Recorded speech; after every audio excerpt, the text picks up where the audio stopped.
right, good morning, everyone. I'm Judge Corey Amanda Cawthon, and this is First Appearance Court. Today, I will let you know if I have determined probable cause, and we will talk about release conditions.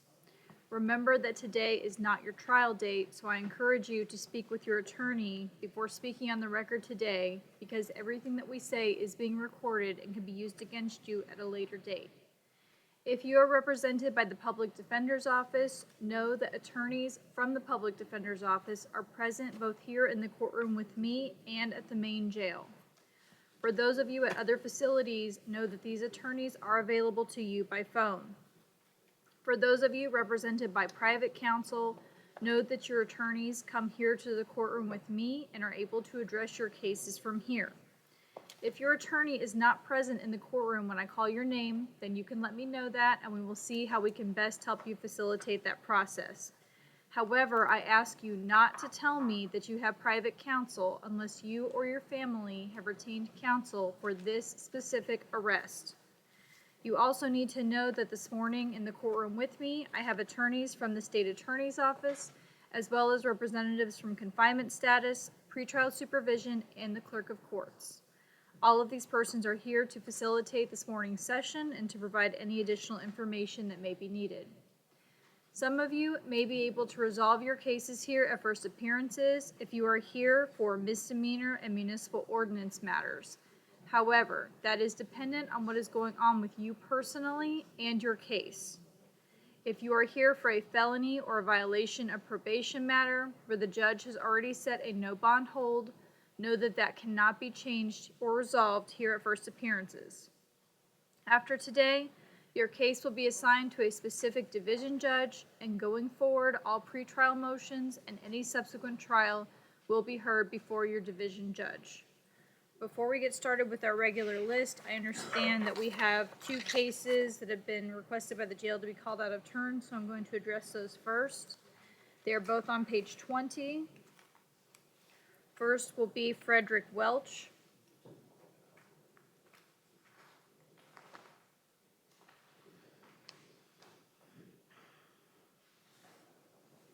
Chief's approaching, Judge, hear me? Thank you. Come on up, sir.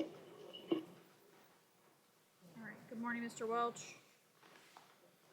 Mr. Welch is before the court on a change of charge. Is that correct, State? Yes, Your Honor. Approach. Yes.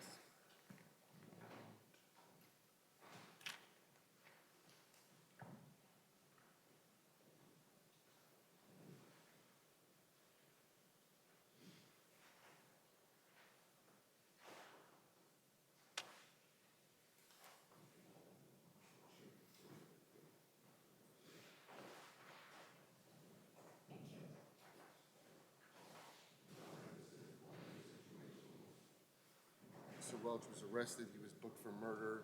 As you can see, Judge Murphy found proof evident or presumption grade for attempted murder, which is what the state filed. So I'm just asking that Your Honor adopt Judge Murphy's previous findings and hold him on the same no bond that Judge Murphy ordered him to be held on. And in light of the fact that Mr. Welch currently has a no bond violation of probation hold on count 2, we will reserve any argument regarding proof evident presumption grade until such time as Mr. Welch can appear in front of his division judge.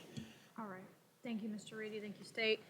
Based on the information that has been provided, this court will adopt the finding previously made by Judge Murphy based on the fact that this appears to be the same thing that was actually done by Judge Murphy. This is just in a more formal setting. So at this time, I'm going to reiterate the ruling that was previously made and make a preliminary finding of proof evident presumption great as to the attempted murder charge.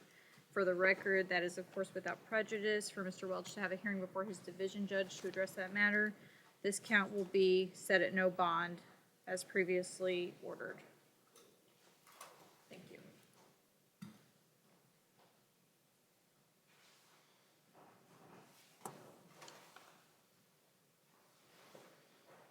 Next will be Joshua Santamoro.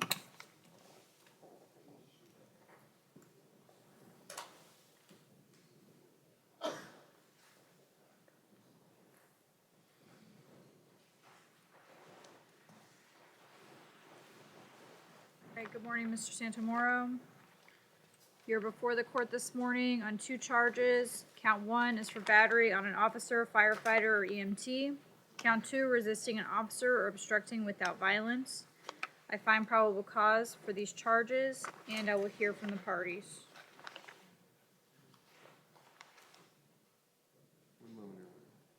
Mr. Romero, would you like to proceed while Mr. Linder prepares?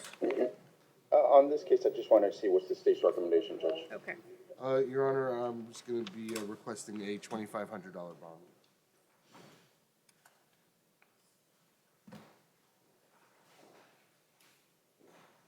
Judge, that's reasonable, nothing to add. I'm going to be contacting Mr. Santamar's father to post this bond. All right, very well. Bond will be set on count 1 at $2,500. Thank you. All right, I have 2 cases that have family members signed in. If they are in the room, then I will take them. On page 1, Kimberly Wilson.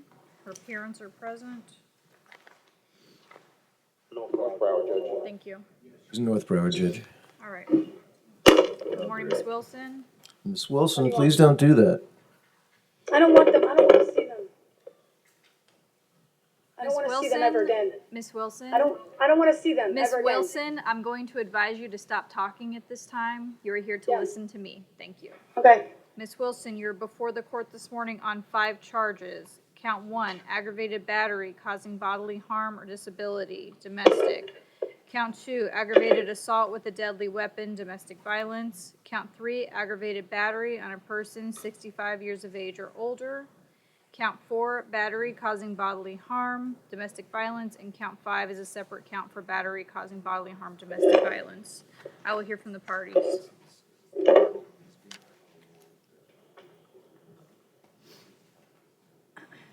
This is an act. This is a movie. Ms. Wilson, what did I say to you? Judge, based on my conversations with Miss Wilson, I can tell the court that she's lived here all her life. She was living with her mother and father, but she can live with a friend. I think that we're dealing with more issues here than just a bond. Ms. Wilson has requested that I ask the court for pretrial release, so I am doing that. She does have strong ties to the community, and I don't believe that she's ever been arrested before from what she has told me. That being said, I would be more than happy to listen to what the state has to say at this point. Thank you, Mr. Reed.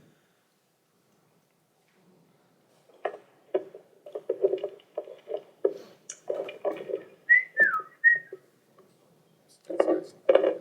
Please look on the NCIC. I didn't commit any crime. Ms. Wilson, I have advised you already to remain silent. This is not your time to speak. That also means no whistle.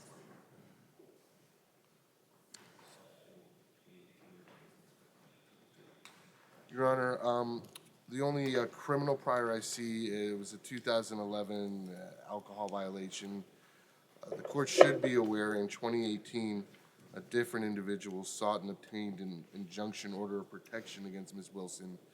That is in place until 2023. I do have concerns about mental health issues. I have concerns for the alleged victims in this matter. I have concerns for Ms. Wilson's own well-being. I'm going to be requesting a $5,000 bonds on counts 1, 2, and 3. $1,500 bonds on 4 and 5. No victim contact, pretrial release of the GPS monitor. Going to be requesting a mental health evaluation.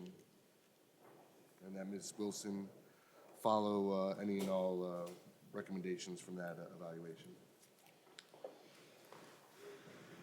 Based on my conversation with Ms. Wilson, Your Honor, she's not going to be able to post that type of bond. I don't think she really has any monetary,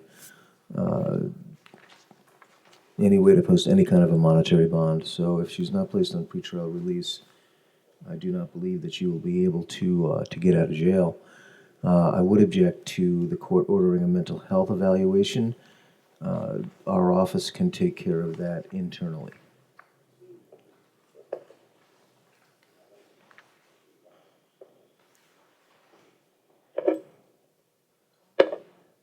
Miss Wilson, please stop doing that. I don't want my dad and my mom to be here. Ms. They don't have any- Wilson, stop talking. For the record, I find probable cause as to these charges. Bond on counts 1, 2, and 3 will be set at $5,000. Bond on counts 4 and 5 will be set at $1,500. If Ms. Wilson does post her monetary bond, she'll be placed on pretrial supervision with a level 2 GPS monitor.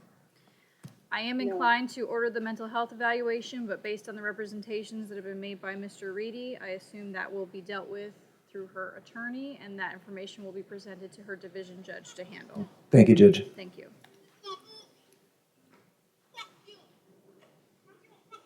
Thank you, Ms. Wilson. Deputy, you can take her.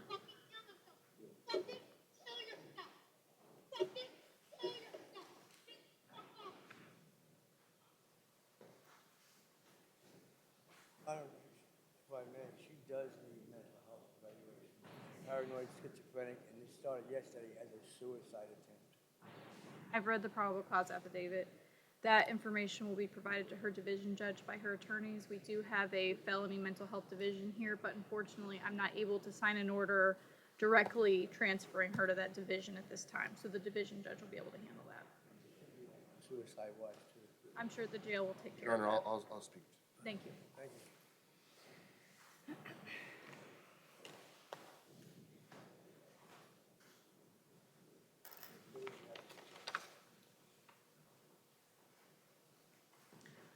On page 2, if he's present, will be Fritznell ATN.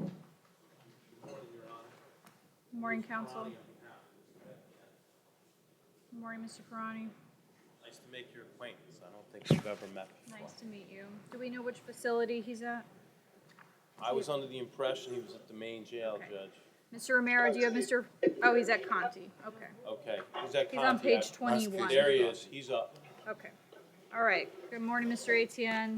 morning, Judge. Your private counsel, Mr. Paranti, is present here in the courtroom with me. My understanding is that this was originally heard by Judge Barner and was reset to today. Is this a perfection? Your Honor, it states perfection. It's really not a perfection because PC was already found Right. by, I I noticed believe that. it would be By Judge Ba- Bailey. Judge Bailey.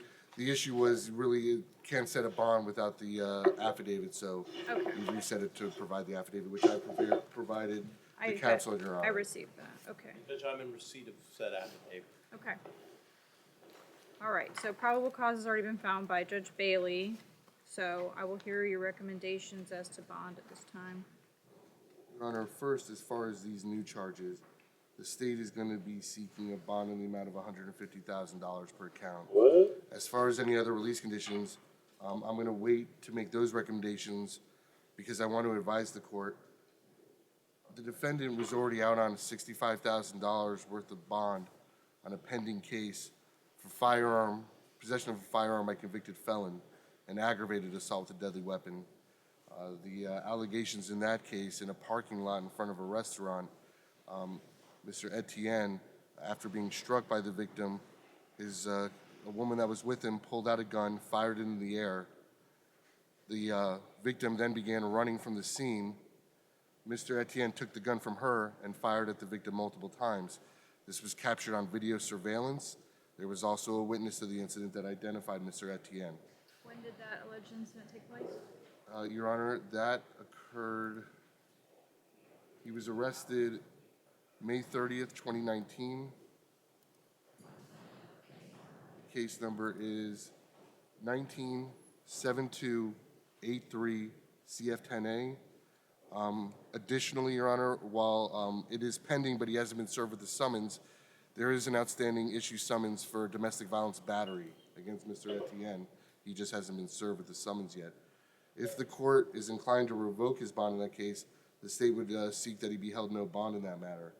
If the court is inclined to hold him no bond, then the state would have no other release conditions to request on the pending case other than obviously in order no victim contact and no possession of any firearms. Just to advise the court as far as additional priors, Mr. Etienne in 2011 was convicted of 2 counts of criminal use of personal identification information. unauthorized use of a driver's license or identification card. 2011, 5 counts of criminal use of personal identification information, 5 counts of grand theft. In 2013, he was convicted of federal charge of identity theft, sentenced to 34 months in federal prison. And in 2009, in the state of Georgia, he was convicted of bail jumping. Your Honor, I can also advise the court that Detective Paul Brugman of the Broward County Sheriff's Office is present in court. He wanted to appear today. I've been in contact with him, and he has great concerns for the safety of the community, not only because of this incident, the threats made against an individual, in addition to the 3 named law enforcement officers, and also his pending charges. It was nothing to no officer. I never threatened. Don't talk, please. All right, Mr. Parenti, what do you want to tell him? Well, Judge, first of all, I think that before considering a bond, you should know some of the facts behind this. First of all, the incident that occurred dealt with a neighbor, where the neighbor evidently made an allegation about Mr. Etienne threatening them with an AR-15 with a 100-round drum on it. Okay. Police responded. They came. They made contact with both the neighbors, who I believe, and of course, because I have no discovery, I can't say this for a fact, ended up saying they didn't want to prosecute. Okay? The police made contact with the neighbors. Mr. Etienne came out of his house. He never threatened any police officer either with a bomb or a firearm. He made some very off-color comments, Judge, that I'm sure you reviewed the warrant. However, off-color comments aren't against the law. Now, police didn't react at the time. They didn't secure the scene. They didn't take Mr. Etienne into custody. They didn't do a search. They could have certainly detained him if they were so worried about the community like the detective is going to come in here and talk to us about. Then why didn't they secure the scene, get the warrant, and come back and search the house? That's not what happened.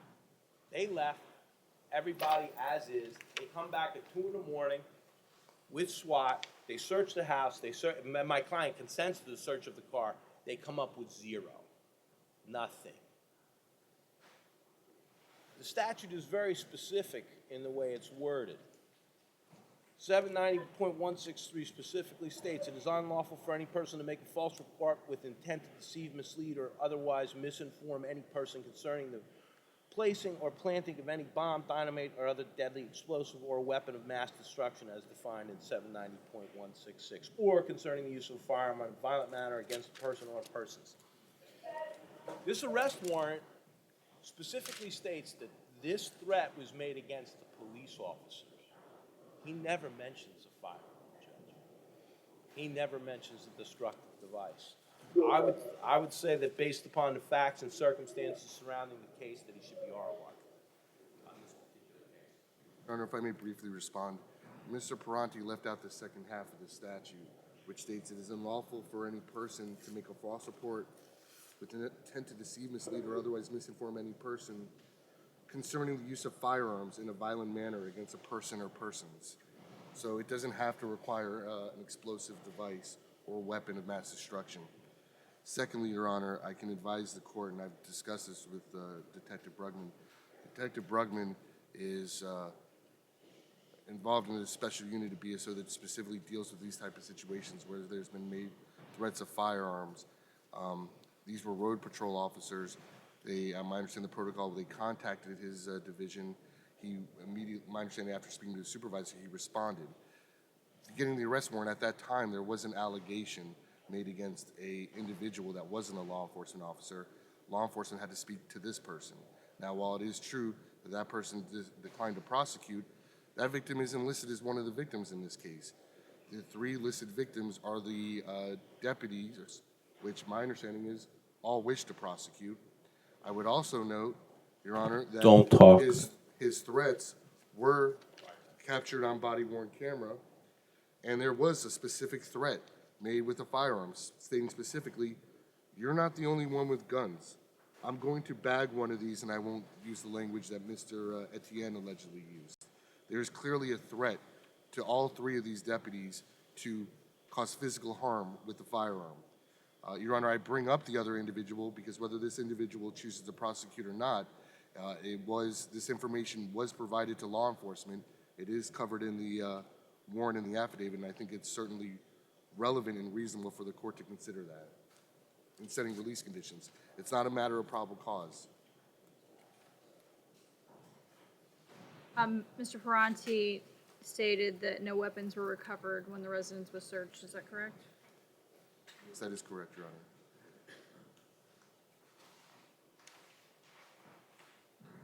Mr. Ferranti, what's your recommendation in this case?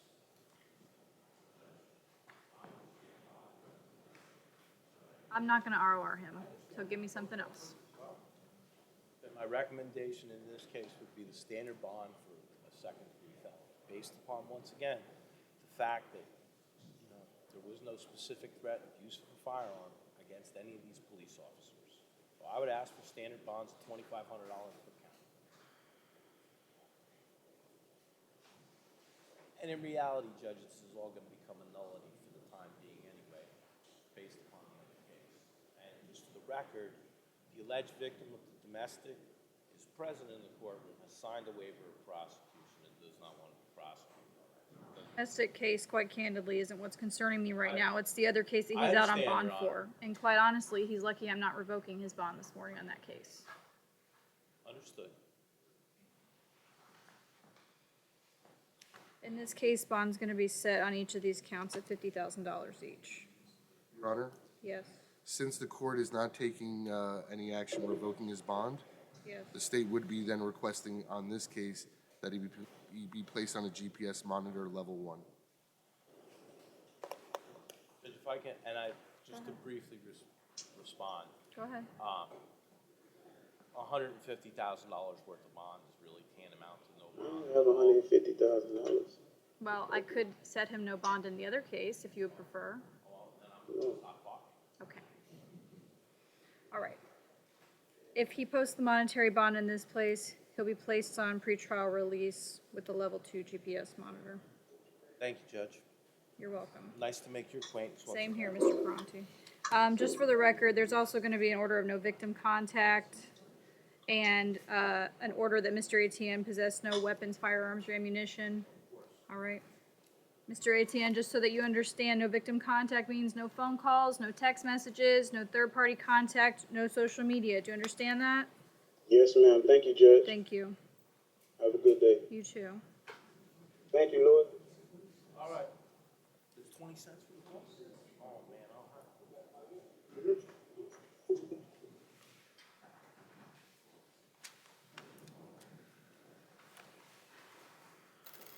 On page 13, Maxon Alcim has family present. Judge, he's here present. He's approaching. Thank you. Judge, in my conversations with him, he declined to serve as a public defender. He wishes to represent himself. All right. Good morning, Mr. Alcim. Good morning. Mr. Alcim, do you understand that you are entitled to be represented by an attorney for this hearing? Repeat it again. Do you understand that you are entitled to be represented by an attorney for this hearing? Right. And are you declining the services of the public defender at this time? Yes. Okay. All right. For the record, Mr. Alcim, you are before the court on one charge of aggravated assault with a deadly weapon without intent to kill. I find probable cause for this charge. I understand there is family present. Good morning, ma'am. How are you this morning? Are you here just to observe or to speak? To speak. He does have a lawyer. I'm sorry? He does have a lawyer. Has that lawyer been retained already? Not as yet. Okay, well then he does not have a lawyer right now. Okay, that's why I always make sure I explain that to them, because if they want to have the public defender represent them for the hearing this morning, then they are entitled to do that, and then they can certainly hire private counsel later on. So, Mr. Alcim, based on the information, I'm going to ask you one more time. Are you sure that you are declining the services of the public defender this morning? Yes, ma'am. Okay, all right. So, ma'am, if you would like to speak this morning, then I'm going to tell you the same thing that I tell everyone, which is that everything we say is being recorded and can be used against him and potentially you at a later date. Do you understand that? All right, so if you wish to speak, I'm just going to place you under oath, and then you can tell me what you want to say, okay? All right, will you please raise your right hand? Do you swear or affirm to tell the truth? All right, and will you please state your name and spell your last name for the record? Sandra Sidon, S-I-D-O-N. I'm sorry, can you say it a little bit louder? S-I-D-O-N, Sandra Sidon? Sidon, okay. Yes. All right, Miss Sidon, what is it that you want to tell us this morning? Well, we have 2 kids to raise, and I would like for him to have a bond, if that's possible. Okay. All right, anything else? No, and I will go ahead and retain the lawyer. Okay. All right, thank you, Ms. Sidon. So now I'm going to hear from the state as to the recommendation, and then I'll make a ruling. One moment, Your Honor. Just check and see if there's any history. Mr. Alcine, could you just press that button on the mic there, because it's a little bit loud over there, just so I can hear the state? Thank you. All right.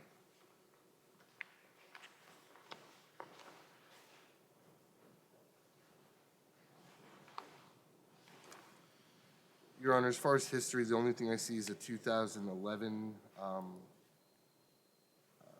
possession controlled substance. I'm going to be requesting, based on the alleged use of a firearm, that this allegedly occurred in traffic. I'm going to be requesting a $10,000 bond, no victim contact.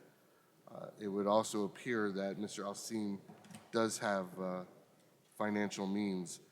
I would note, as you can see, Your Honor, the vehicle he was driving, the 2015 Mercedes, I checked, he is the registered owner of that vehicle.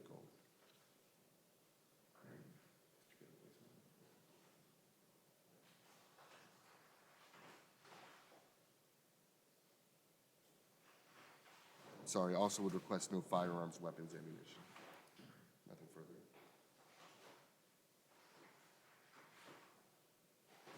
You said his only prior was the drug-related offense? Yes, ma'am.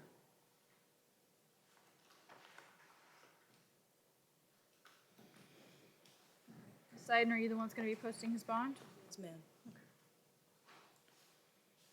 All right, at this time, bond will be set at $10,000.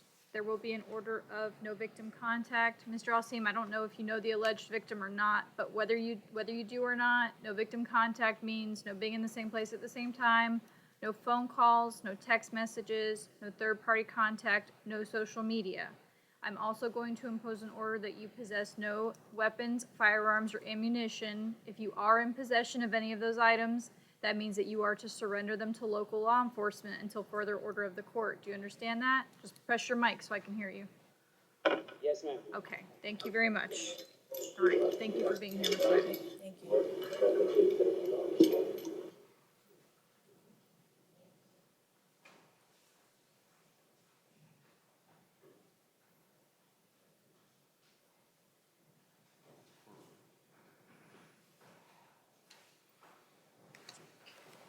Mr. Meester? All right, next up is going to be on page 11, Kenneth Douglas. How are you? Good morning. I'm well. How are you? Happy. All right. Oh, he's a contact, Judge. Oh, thank you. All right. Good morning, Mr. Douglas. Good morning. Okay, so, Mr. Douglas, this is an ad charge for kidnapping. I'm looking at the finding sheet from his first appearance. I believe this is in front of Judge Powell, and it looks like she already found probable cause for kidnapping. Is that accurate, based on this? I wasn't there. Go.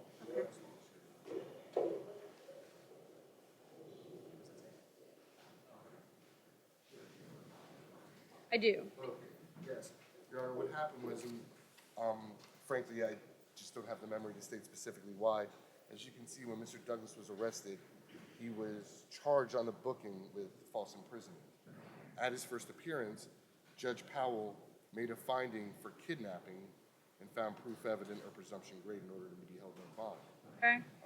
The events that followed would seem to back that up, considering the state, infoed the false imprisonment and did an ad charge. I guess we just didn't do a change of charge. We ad charged the kidnapping, which is the charge he's here before, but that's essentially what Judge Powell found. Same result, different method, basically. I'm sorry? Same result, different method of doing it. Can I see that document? Exactly, yes.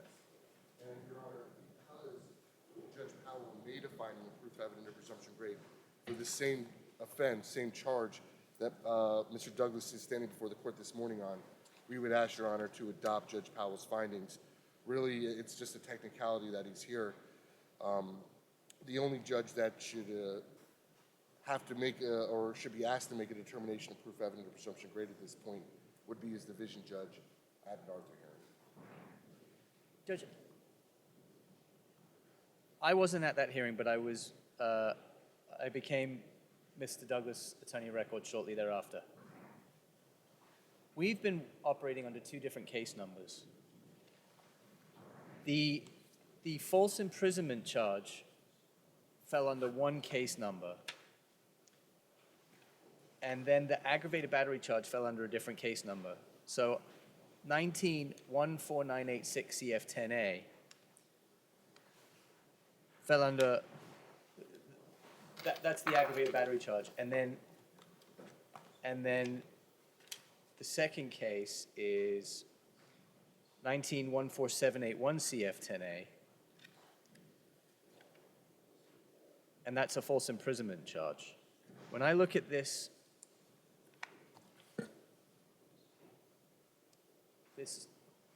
sheet that you provided,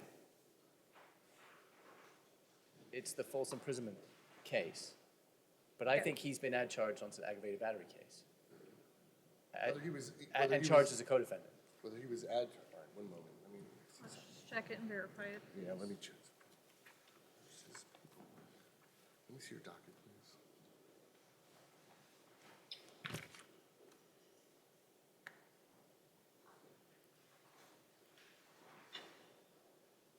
The case number I'm showing on these while Mr. Linder is checking his information is the 14781. What happened was, Your Honor, is And we're in agreement, this is part of one incident. it's all part of the same incident. Okay. So the allegations from that, when he was charged with false imprisonment, it's the same allegations that Judge Powell determined amounted to kidnapping and found proof evident of presumption great. What we did, Your Honor, is we essentially merged them. We merged the two cases into 19-14781, which was originally the aggravated battery. It wasn't. That's the point I'm making. The aggravated battery originally was 14986. And Your Honor, frankly, we're getting into some legal arithmetic here, but at the end of the day, the charge he's before the court on is the same charge that Judge Powell found proof evident of presumption. It's the same allegations that she found proof evident of presumption great for kidnapping, and that's what the state filed. Let me just be clear about this. There may or may not be two pending cases, but either way, there's only one charge for kidnapping. Yes, Is that correct? that is correct. Yes. Okay. All right. So, I'm sorry, I didn't interrupt. Go ahead. If I may. So, Mr. Linder was kind enough to call me this morning, very professional. We had a brief conversation. For the record, we both agree that what I'm about to say and what we're doing here today does not take the place of an Arthur hearing, which will likely be filed in front of Judge Weeks here in the next few days. Agreed? Absolutely. So, just a couple of words about the charges. I know Your Honor's read the probable cause affidavit. This isn't a true kidnapping in the sense of a kidnapping. It would be the argument that I would make. Can they, as a preliminary matter, can they allege in the probable cause affidavit prima facie evidence to support the individual elements of kidnapping? Probably. This is a situation based on what's in the police report, where a man who worked for his elderly mother robbed his elderly mother's house. They knew who it was. They went to find him, according to the police report, and other testimony from other individuals that I haven't had a chance to verify, to have this guy show them where the stolen property was. I think it's relevant to a bond determination. When I ask for a monetary bond, it's relevant that the victim never called the police, the guy whose name is the victim in the police report. They didn't know where this guy was for a couple of days. Where was he? He was walking around the streets of Fort Lauderdale. He never called the police, and until they came looking for him, he never took action to pursue a criminal prosecution. Again, well, No, please go ahead. Go ahead, please. Again, with respect to a financial determination of bond on the kidnapping charge, I've just asked the court to note that Mr. Douglas was born in Broward County. He was born at Broward General. He has lived here his entire life. He went to elementary school at MLK in Fort Lauderdale, then he went to Dillard Elementary, middle school at Parkway Middle, high school at Dillard.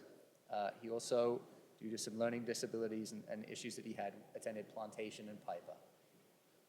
His father is deceased, but his elderly mother lives here in Fort Lauderdale. In fact, he lives at his mother's house. If and when he posts bail, he'll be living with his mother and helping her. She works as a nurse doing home nursing. So was he upset when he found out that this guy that she's helping has turned around and robbed her house? Sure he was. Did he want to get her stuff back? Sure he did. His sister lives in Fort Lauderdale.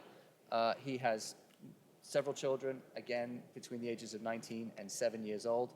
He's intimately involved in their lives. He's the dad that takes them to football practice. He's the dad that takes them to school events and things of that nature. He's never owned a passport. There would be no chance of him leaving the country. And so, in light of the fact that the bond is set on count 2, the aggravated battery count, my understanding is bond is set at $50,000 on count 2. Judge, they're not a wealthy family. I'd ask that you set bond at $50,000 on count 1 also. The total bond would be $100,000. He's not going anywhere. And, you know, it's... I'll leave it there at this time. Your Honor, actually now when I've reviewed the facts, I completely remember the first appearance. The detective on the case came in, provided testimony, and provided Judge Powell with surveillance video that shows Mr. Douglas and his co-defendant tracking the victim in a McDonald's, following him into a McDonald's bathroom, grabbing him, then walking him out of the McDonald's bathroom. They then follow the surveillance to a gas station where you see Mr. Douglas and his co-defendant taking the victim wrapped in chains into the gas station. While this man is in chains, Mr. Douglas strikes him in the face. And then according to his co-defendant, they then went to a house, an abandoned house, where Mr. Douglas takes the victim into the house, and it is the impression that he physically attacked him. He was not walking around. He was found a couple days later in the hospital, suffering from head and rib injuries, Your Honor. Of course the co-defendant is going to say that Mr. Douglas is the one that did certain things. And you might ask yourself, well, why did they take this man to a gas station? If he's wrapped in chains, why take him to the gas station? Because the guy told them, that's where I fenced all of your mother's property. I sold all your mother's stuff to the guy at the gas station. The guy at the gas station apparently says, I've never seen this man before in my life. So those are relevant facts in evaluating a financial bond here. All right. I appreciate everything that you both said. If this were a regular first appearance, then I might be more inclined to go more into monetary bond and release conditions. Because it's more of a technical issue and Judge Powell already found probable cause and made a ruling of proof evident presumption great and held him no bond, at this time I don't feel comfortable changing her ruling on that since this is technical and it looks like this is going to have to go before the division judge anyway to address the bond and all of that. I'm going to go ahead and adopt her ruling at this time, and then I'll just let you both deal with that before the division judge shortly. Okay? Thank you for your time. Thank you.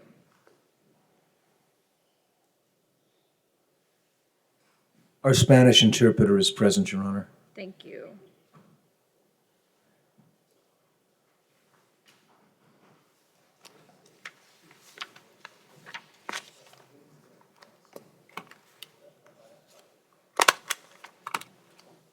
Okay. Do we, Mr. Reedy, do you have a list of the cases that are going to need a Spanish interpreter so I can pull them out? No Spanish at main, Judge. Okay.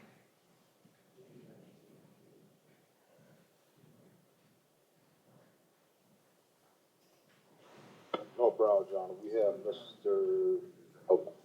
Duro on page 10. What's the last name? Aguero, Hector. Okay.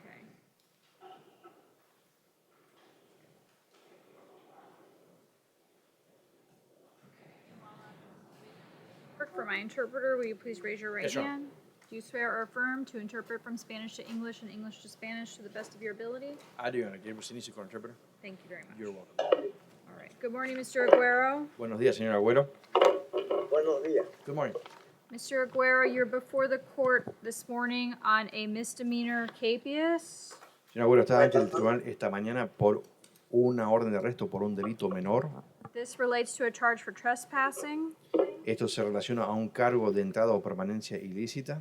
I find probable cause. Dictamino que existe motivo fundado para ello. And Mr. Reedy, what are we doing with this Y case? señor Reedy, ¿qué es lo que vamos a hacer con este caso? Was not able to speak with Mr. Aguero No pude hablar con el señor Agüero due to the language barrier. debido al problema de lenguaje o idioma. I don't see anything else holding him other than this trespass No veo charge. ninguna otra cosa deteniendo salvo este cargo de entrada o permanencia ilícita. So if he would like to resolve the case this morning, I would ask if the state has an offer. Y si él quisiera resolver el caso hoy, yo le pediría a la fiscalía si tiene alguna oferta para él. The documented offer is a withhold court cost, La oferta es una retención de fallo condenatorio y pago de costas judiciales. no return to 6817 Southwest 38th Street in Miramar.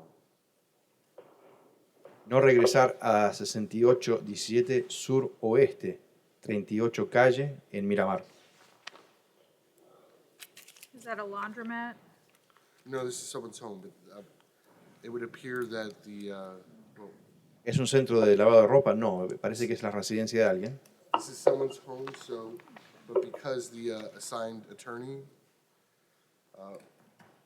documented a plea offer, I have no reason to believe that that there hasn't been contact with the homeowner. No, esto es el hogar de alguien y porque el asignado abogado lo formuló en una oferta declaratoria, no tengo necesidad de pensar que haya alguien allí.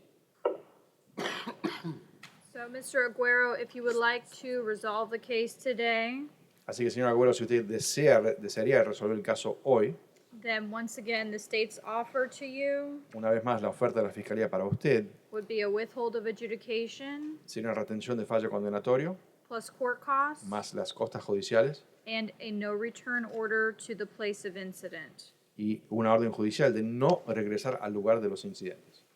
Do you understand that? ¿Usted entiende eso? ¿Ve? Si usted entiende ¿Está eso. hablando? Estoy hablando. Está hablando. I don't really understand well, Your Honor. You're talking?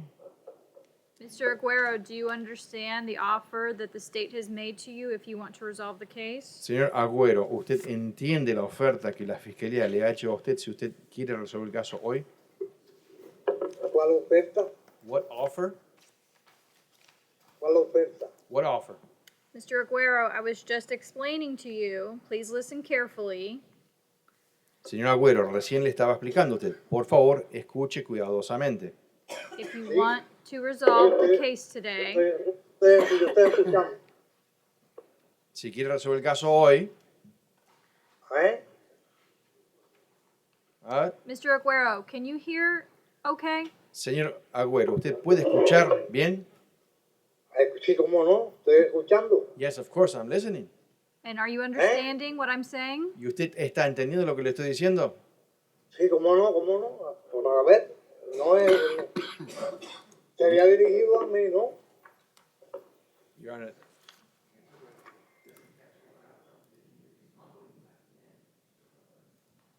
He said, yes, of course, and then he mumbled something that it was inaudible. Okay.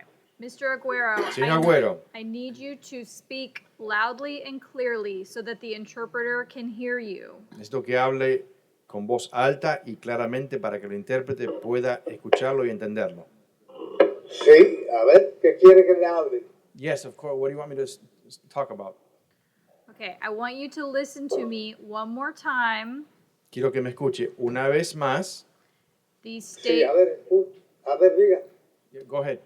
the state's offer to you, if you want to resolve the case, would be a withhold of adjudication plus court costs and a no return order to the location where the trespass occurred. Señor Agüero, la oferta de la Fiscalía, si usted desea resolver el caso, sería una retención de fallo condenatorio, pago de costas judiciales y una orden judicial de no regresar al sitio donde ocurrió el delito. ¿Cuál delito? What crime? The alleged trespassing. El alegado delito de entrada o permanencia ilícita. ¿A dónde? Where? Okay. Sí, ¿a dónde? Where? Mr. Reedy, I'm going to. Yes, Judge, I have my concerns as well, having also spoken with the jail personnel. Even though I couldn't speak with Mr. Aguero because of the language bond, the boundary, Yes. I am very concerned that Mr. Aguero does not appear to comprehend what is happening today. Sí, señoría, después de haber hablado con la cárcel y el personal de la cárcel, sé que no he podido hablar con el señor Agüero a raíz del problema de idioma. Sí estoy preocupado por el tema de la comprensión. I'm going to request that the court transfer this case to Judge Lerner Wren. Yo voy a peticionar que el tribunal transmita o cambie este caso a la jueza Lerner Wren. Okay. At this time, I'm going to leave the standard bond in place, and I will sign the order transferring the case to Judge Lerner Wren's En este division. momento voy a dejar las fianzas estandarizadas como están y voy a firmar la orden judicial transfiriendo el caso a la jueza Lerner Wren. Okay. Let her judicial assistant know. Yo le dejo saber, yo le informo a su asistente judicial. Thank you. Good Gracias. luck, Mr. Aguero. Gracias, señor Agüero. Is there anyone else at any of the facilities that needs a Spanish interpreter?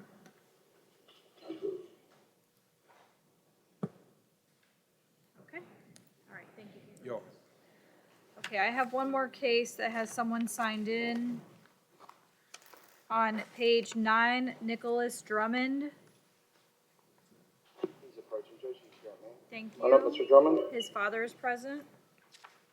Yes, Your Honor, his father is present. Okay, thank you. Good morning, Mr. Drummond. Mr. Drummond, you are before the court this morning on a traffic capias. This relates to a charge for driving with a suspended driver's license. I find probable cause. And Dad, are you here just to observe or to speak? Okay, all right. So you heard what I said earlier. Everything that we say is being recorded and can be used against him and potentially you at a later date. You understand that?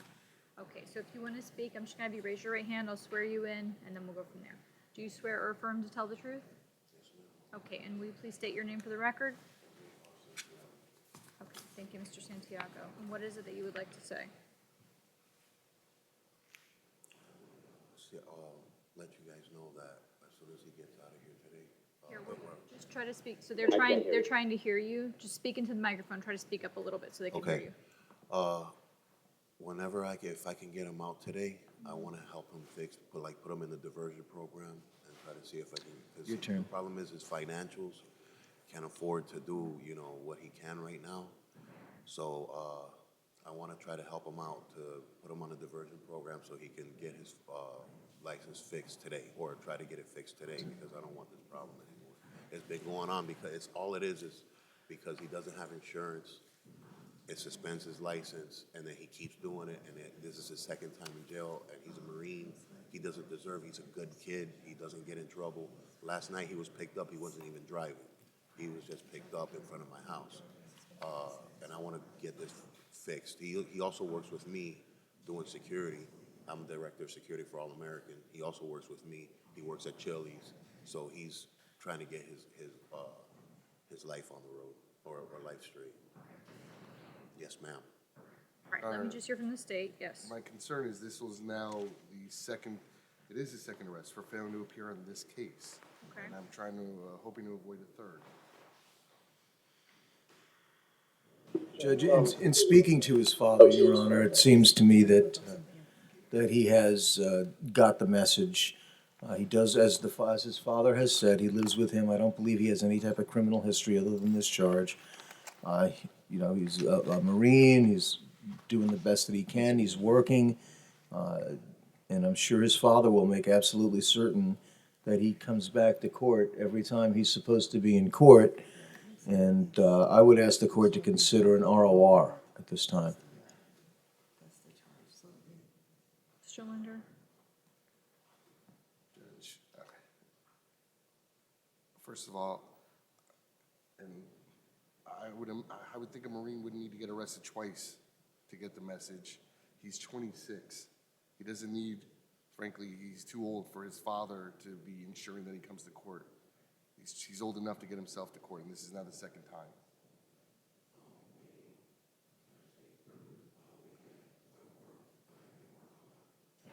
Sometimes we might have missed a letter or court date or whatever because of correspondence. Here's the thing, and I tell everyone this. No matter how minor a court hearing may seem, if you miss a court date, and Mr. Drummond, I hope you are listening to me carefully, if you miss a court date, then a judge can have a warrant issued for your arrest. So to tell me that you may have missed it in the mail is not good, because that's the reason that he's sitting at the county jail right now. It's important. It is a priority. Mr. Drummond, do you understand that? Yes, ma'am.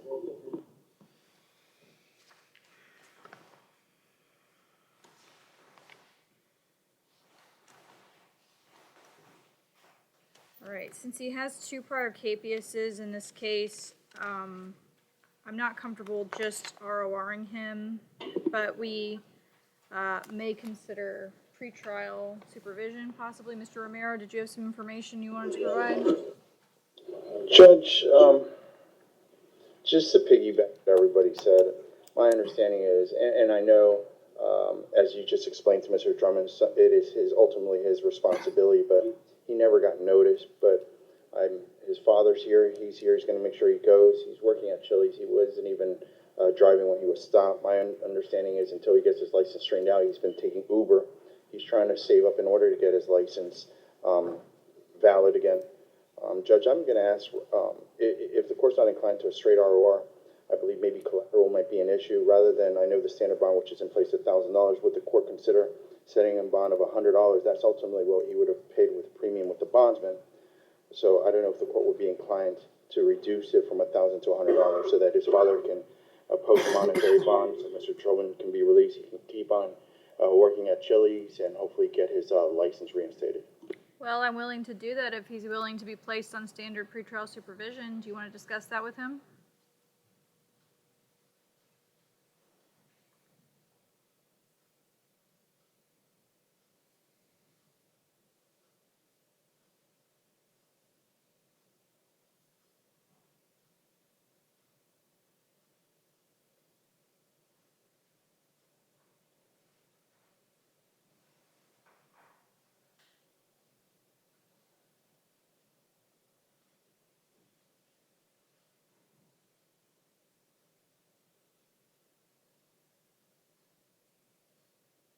Judge, if the court were inclined to place Mr. Drummond on pretrial, would the court still be considering posing the $100 monetary bond?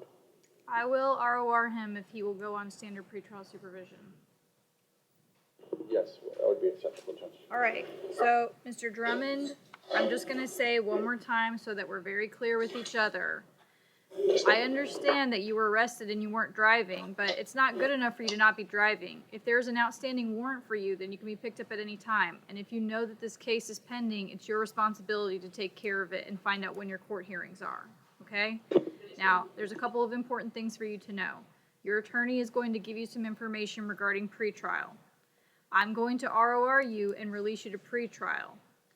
You are going to have to report to pretrial supervision within 24 hours. If you fail to report to them as instructed, then a warrant will be issued for your arrest. Do you understand that? Yes, ma'am. That means that you will be right back here with me, and that's what we're trying to avoid. Do you understand that? All right. Good luck to you. All right. Good luck, Dad.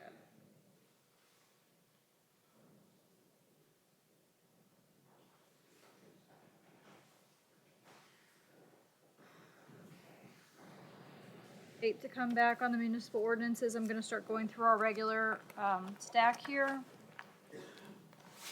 Next up will be Lavina Mays. Approaching, she's here at me. Come on up, ma'am.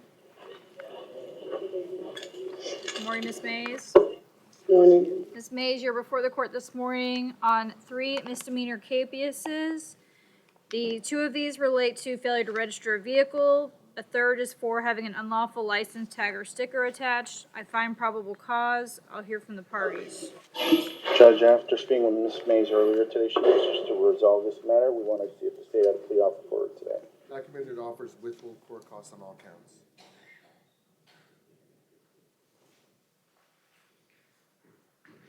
Judge, she wishes to accept the offer. All right, Ms. Mays, will you please raise your right hand? Do you swear or affirm to tell the truth? Yes, ma'am. Thank you. You can put your hand down. Ms. Mays, do you understand everything we've discussed so far today? Yes, ma'am. Is anyone forcing you to resolve your case? No, ma'am. Are you under the influence of drugs or alcohol? No, ma'am. Do you need any more time to speak with your attorney? No, ma'am. Do you understand that you have the right to trial, but you're waiving that right by taking a plea? Yes, ma'am. Have you ever been treated for mental or emotional illness? Mental. Okay. Yes, ma'am. Is there anything about that illness today that impacts your ability to accept this plea? No, ma'am. Okay. And do you understand that if you are not a U.S. citizen, that taking a plea will subject you to deportation or other immigration changes? Yes, ma'am. What plea do you wish to enter? Guilty or no contest? No contest. Thank you. I accept your plea and find that it is freely and voluntarily given. Ms. Mays, your sentence as to all three will be a withhold in court costs. Good luck. Ami Badir. North Broward. Thank you.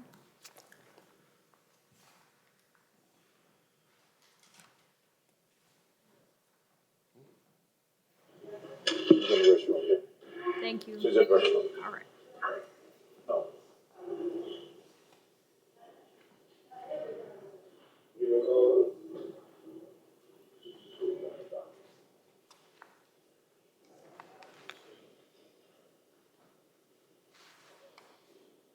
All right, why don't I'll go to the next case and then I'll come back to Ms. Badir. Heather Amari. North Broward. Thank you.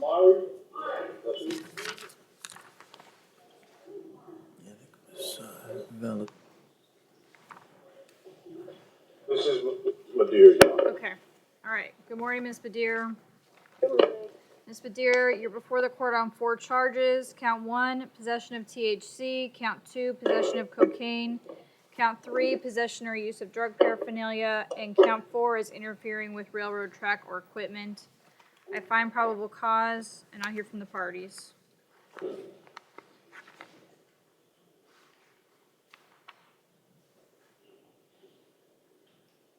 Whoever wants to go first. I'm not asking for anything different. Judge, I'm going to ask for pretrial release from Ms. Badir. She's been living here in Florida for 6 years. She's been staying at the same location for a year. She lives with some roommates. Unfortunately, right now, she is unemployed and does not have any money saved to afford a monetary bond. So I would ask the court to consider pretrial release, because she's just not going to be able to come up with any money, Judge, and there's nobody I can call on her behalf to help her out. Well, unfortunately, if I remember correctly, Ms. Badir was just here last week. Is that correct? Remember correctly, Judge, and Your Honor, I don't believe Ms. Badir is a good candidate for pretrial. I think she needs drug treatment, whether it's in SAP or if the public defender can find a treatment center she can go to. She was arrested last Thursday for prostitution. You pled the case out on Friday. Additionally, it would appear 5 or 6 of her last arrests were all on capiases for failing to appear in court. And now, at 8:15 in the morning, she's found out by the train tracks in Dania Beach in possession of THC and cocaine. All right, at this time, Ms. Badir, at this time, I'm going to leave the standard bonds in place. Good luck. Next will be Heather Amari. Thank you. Good morning, Ms. Amari. Morning. Ms. Amari, you're before the court on 2 charges. Count 1, possession of MDMA. Count 2, possession or use of drug paraphernalia. I find probable cause, and I'll hear from the parties. Judge, I am going to be asking for pretrial release on Ms. Amari. From what I understand, she does not have any type of criminal history. She is a college graduate. She has a job working in the health insurance agency. She sells health insurance. She's been doing that for the last 2 years. She lives by herself. She's been a resident of Florida for 5 years. So on this nonviolent offense, I would ask the court to consider pretrial release. She was just arrested on January 20th for street solicitation. She posted a bond November 9th of last year for street solicitation. September 5th of last year, again, solicitation. June 20th, street solicitation. March 20th, Capias is on the street solicitation. Well, based on the information being provided, it does not appear that Mr. Mari has provided her attorney with accurate information. I'm going to leave the standard bond in place at this time. Thank you. For future advice, ma'am, you should not lie to your lawyer. Is there any way to lower the bond? No, ma'am, not today. Thank you. Thank you. Eliana Sosa? Believe she bonded, Judge. Okay. For the record, I find probable cause. Elizabeth Pereira? No problem. Thank you. Good morning, Ms. Pereira. Hello. Ms. Pereira, you're before the court on 6 charges. Count 1, possession of MDMA. Counts 2, 3, 4, 5, and 6 are felony capiases. Those have no bond holds. I find probable cause. Pre-trial, is there something you want to tell me? Okay. All right. Do the parties wish to be heard on count 1? No, Judge. No, Your Honor. Okay. All right. In light of that, the standard bond will remain in place on count 1, and she'll be going before her division judge shortly to address the no bond holds. Thank you, Ms. Pereira. Thank you. Stephen McCary. President, Judge, Thank you. Good morning, Mr. McCary. Morning. Mr. McCary, you're before the court this morning on 1 out-of-state felony hold. This is out of the state of Alabama. I find probable cause. And Mr. McCary, since this is an out-of-state hold, that means you'll be going before the extradition judge shortly to address how that matter is going to be handled. Good luck. Preston Hester. He's approaching Judge here at Maine. Come on up, sir. Good morning, Mr. Hester. Morning, Ron. Mr. Hester, you are before the court on 2 out-of-state felony holds. These are out of the state of Georgia. I find probable cause for these charges. And Mr. Hester, these each have no bond holds. And since they are out of Georgia, you'll be going through before the extradition judge shortly to discuss how the matter is going to be handled. Good luck. Calvin Chase. Mr. Chase, Calvin Chase. Oh, Judge, I believe he just stepped to the restroom. If we put him on brief recall? Okay, just let me know when he's ready. Yes, Judge. Jamali Reed. Northborough. Thank you. Good morning, Mr. Reed. Morning. Mr. Reed, you're before the court this morning on 1 charge for battery, second or subsequent offense, domestic violence. I find probable cause, and I'll hear from the parties.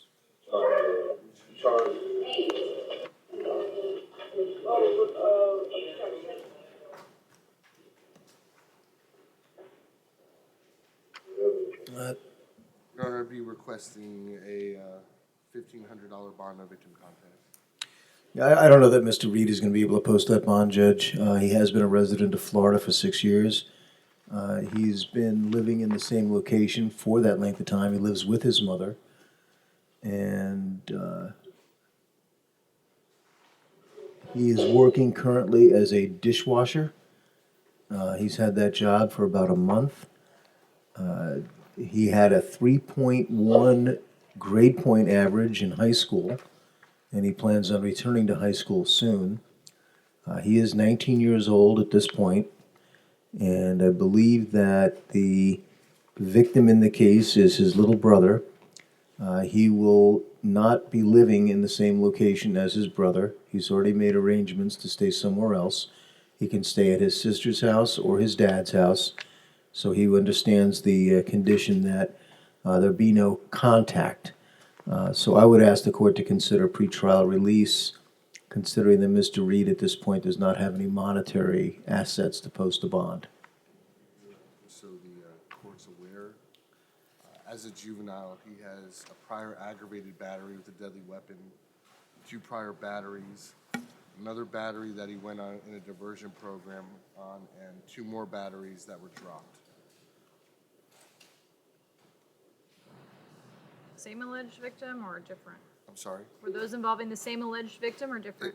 I'm getting this off of the Florida Department of Juvenile Justice. They really don't have any information that specific.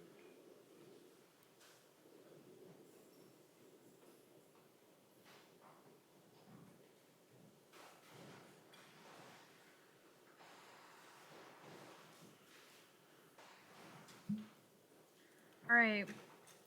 Mr. Reed, despite your Yes. priors, I'm going to take a chance on you, and I'm going to release you to pretrial supervision.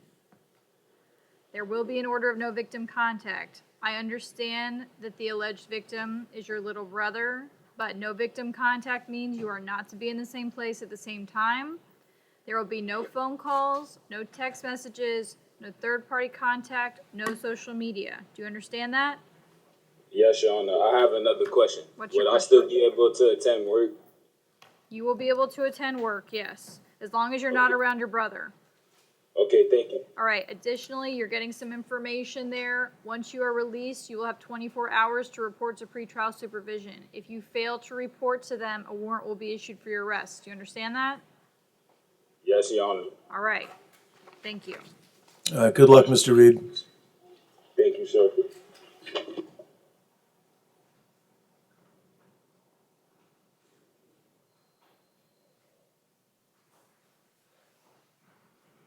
Stanley Bolden.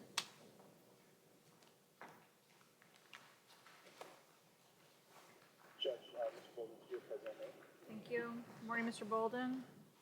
Good morning. Mr. Bolden, you are before the court on 2 charges. Count 1, touch or strike, battery, dating violence. Count 2 is a felony probation violation, which has a no bond hold. I find probable cause. I'll hear from the parties as to count 1. Judge, I'm going to be requesting a $500 bond on Mr. Bolden's behalf. Now, I do realize he hasn't had a county hold, VOP, no bond. My understanding is being Mr. Bolden, this is the first time he's ever been arrested on a domestic situation.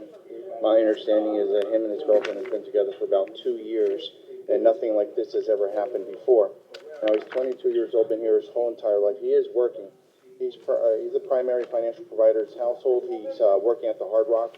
He's a cage cashier. He's been doing that for about 6 months. It's a good job. He's making only, though, about $11 an hour.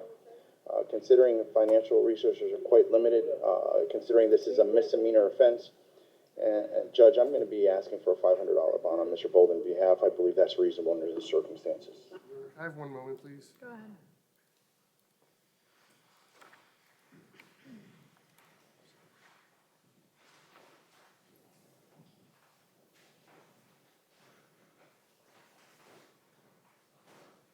Your Honor, I'm extremely alarmed that Mr. Bolden would tell Mr. Romero that nothing like this has ever happened again. He was investigated for domestic violence battery against the same alleged victim in 2019. Now, the charges were not filed, but he was investigated for it. So this is not the first time that there's been an allegation of violence by this same victim against Mr. Bolden. And it would appear he's representing to Mr. Romero that it was. I'm requesting a $5,000, also considering that he's on felony probation, requesting a $5,000 bond, no victim contact. The probation that he's out on is marijuana, over 20 grams. Nothing similar in nature. Judge, ultimately, for what the state is saying, they investigated it, and the state chose not to pursue any charges. So, Judge, at this time, I believe my request is reasonable. I'm still standing behind $500, Judge.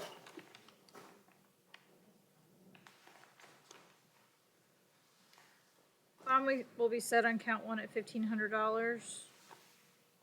There will be an order of no victim contact. Mr. Romero, I do note that you stated the alleged victim is his girlfriend. Per the probable cause affidavit, she is his ex-girlfriend.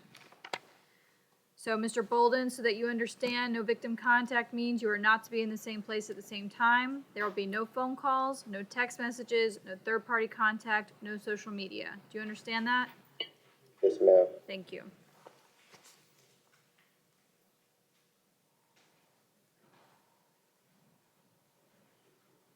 Judge? Yes. Whenever the court's ready, Mr. Chase, Calvin Chase, was on recall. He's back. All right, I'll go ahead and take him now.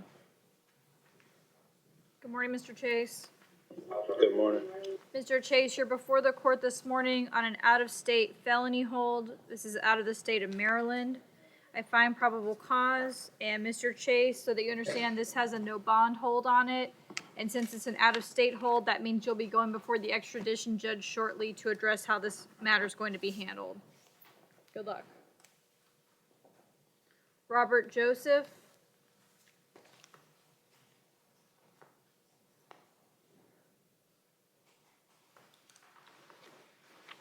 Mr. Joseph, is your present, Judge? Thank you. Good morning, Mr. Joseph. Good morning. Mr. Joseph, you're before the court on 4 charges.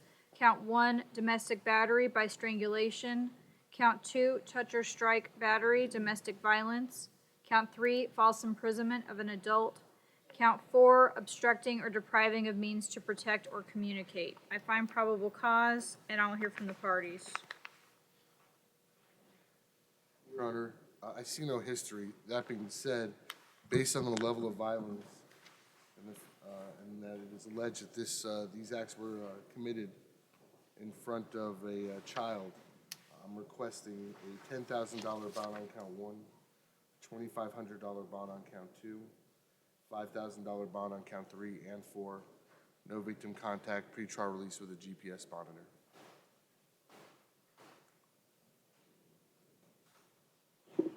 Judge, Mr. Joseph is simply not going to be able to afford what the state is requesting. As you heard, he has no prior a history. He has a clean record. He's a registered voter in our community. He's been here his whole entire life, went to school here, was raised here. He's been working for Costco for the same company now for the past 8 years. He's the primary financial provider of his household. I did advise him that because this domestic situation, of course, is going to pose no contact. He has family that live in our community specifically. He's going to be residing with his mother, separate and apart from the alleged victim. Now, he's going to be depending on his mother entirely to help post his financial bond. But from what he advised me, I believe she's a caretaker. She has her own expenses, and her financial resources are quite limited. I'm going to be requesting, Judge, considering his lack of any priors and strong ties, I'm going to be requesting a $2,000 bond on 1, $1,000 bond on 2, $1,000 bond on 3, and then R1 on count 4. So under the circumstances, I'm requesting a $4,000 bond on Mr. Joseph's behalf, Judge.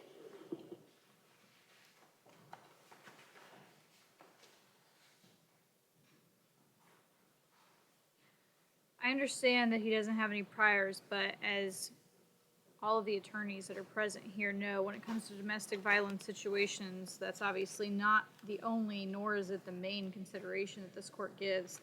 And Mr. Romero, I know that you haven't reviewed the probable cause affidavit in this case, but it is very concerning to the court, especially in light of the fact that this all happened in the presence of a juvenile child that's shared between the parties. I'm not going to take the time to read through this entire probable cause affidavit, given that it is quite lengthy.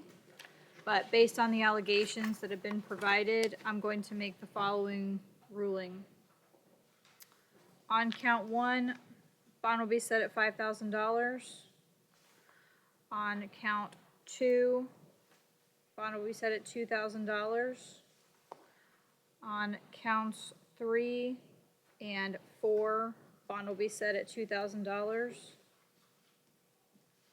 If Mr. Joseph does post his monetary bond, then he will be placed on pretrial supervision with a level 2 GPS monitor. There will also be an order of no victim contact. As Mr. Romero has noted, that means that Mr. Joseph will have to reside someplace else.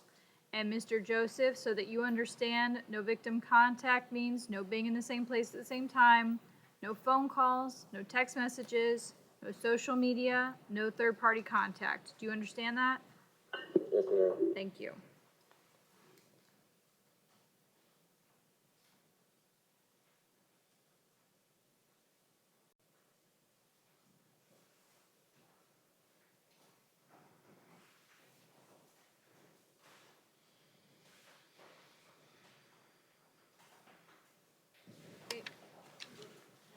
Good morning. All right, since Mr. Shade's here, I'm going to take our municipal ordinance cases if we have these individuals present. On page 2, Candace Valadares. No problem. Thank you. All right, good morning, Ms. Valadares. Good morning. Ms. Valadares, you are before the court this morning on 3 charges. Count 1, resisting an officer or obstructing without violence. Count 2 is a misdemeanor capias. I just want to confirm what that charge is for. That is for lodging on city-owned property. That's a municipal ordinance violation. Count 3 is a violation of pretrial and a misdemeanor proceeding with a no bond hold. I find probable cause. Do the parties wish to be heard regarding counts 1 and 2? Your Honor, I believe these cases need to be transferred to Judge Leonard. I agree. There's no way I can be let out on pretrial? Ms. Valaderas, based on the allegations that are in front of me, that's not gonna happen today, okay? Okay. All right, Mr. Shea, there's something. We'll you wanted to say? concur, Judge. Okay. All right, so what I will do is I'll leave the standard bonds in place on 1 and 2, and I'll sign an order transferring this case to Judge Lerner Wren's division. Mr. Linder, if you would let her judicial assistant know so she can get a hearing date quickly. All right, so Ms. Valaderas, you'll be seeing your division judge very soon. All right, thank you. You're welcome.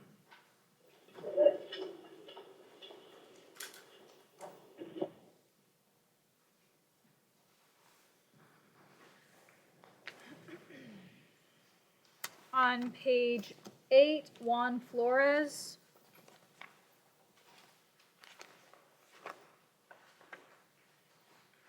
Do you know what facility he's at? Judge, I don't have a document in front of me, sorry. What facility has Juan Flores?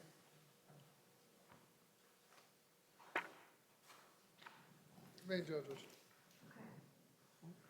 He's approaching. Thank you.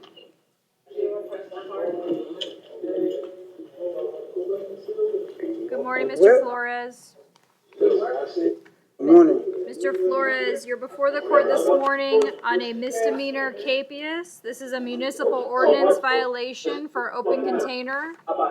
I find probable cause, and Mr. Flores, so that you understand, I have your attorney, Mr. Shea, is present here in the courtroom with me. Mr. Shea, what are we doing with this case? Your time served offer, Judge. Okay. All right, Mr. Flores, if you would like to resolve the case today, then the city's offer to you would be an adjudication, time served. Is that what you want to do? Okay. Do you want to accept that offer? Also, boss. Okay. All right, will you please raise your right hand? Huh? I know you can't hear me because it's a little bit loud over there at the main jail. If we could bring the volume down, please. Right here. Mr. Flores, will you please raise your right hand? Do you swear or affirm to tell the truth? Yes. Thank you. You can put your hand down. And Mr. Flores, do you understand everything that we've discussed so far today? Mr. Flores, do you understand what's going on today? I think it's just hard for him to hear me, to be honest. Mr. Flores, can you hear me? Maybe we can Mr. Yes. Okay. Do you understand everything that we've discussed so far today? Oh, of course, yes. Okay. Is anyone forcing you to resolve your case? No, miss. Are you under the influence of drugs or alcohol? Exactly, no, I never use. Okay. Do you need any more time to speak with your attorney? You need more time to speak to me, sir?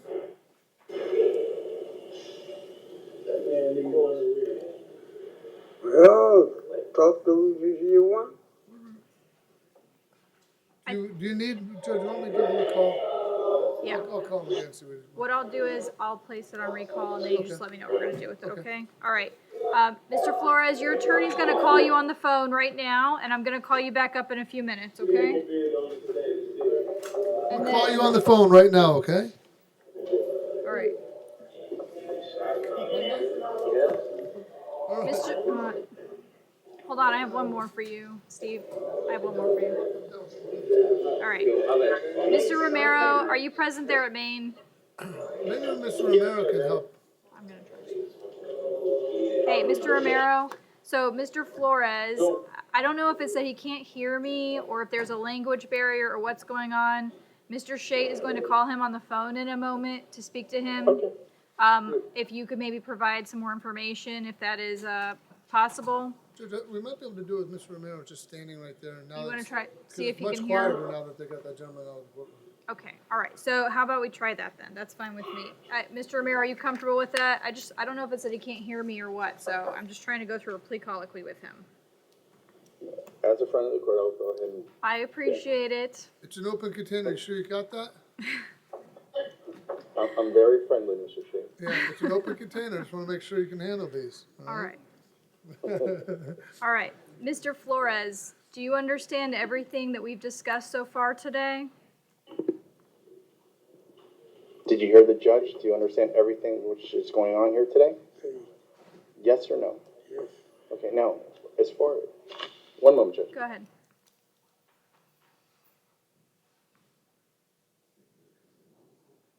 I've dealt with him in English every time I've dealt. Well, yeah, let me on this one. As a friend of the court, I just wanted to make sure that language wasn't a barrier. I asked him if he speaks only Spanish or English, and he advised me he speaks both fluently. Okay, all right. I appreciate you checking in on that.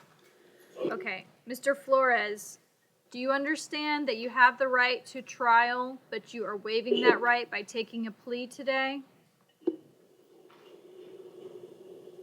you understand that, sir? You say, yes, of course. Mr. Flores, would you be more comfortable speaking in Spanish? I have spoken every language comfortable. Okay, are you understanding everything that I'm saying to you? Yes. Okay. Have you ever been treated for mental or emotional illness? No. Okay. Do you understand that if you are not a U.S. citizen, that taking a plea will subject you to deportation or other immigration changes?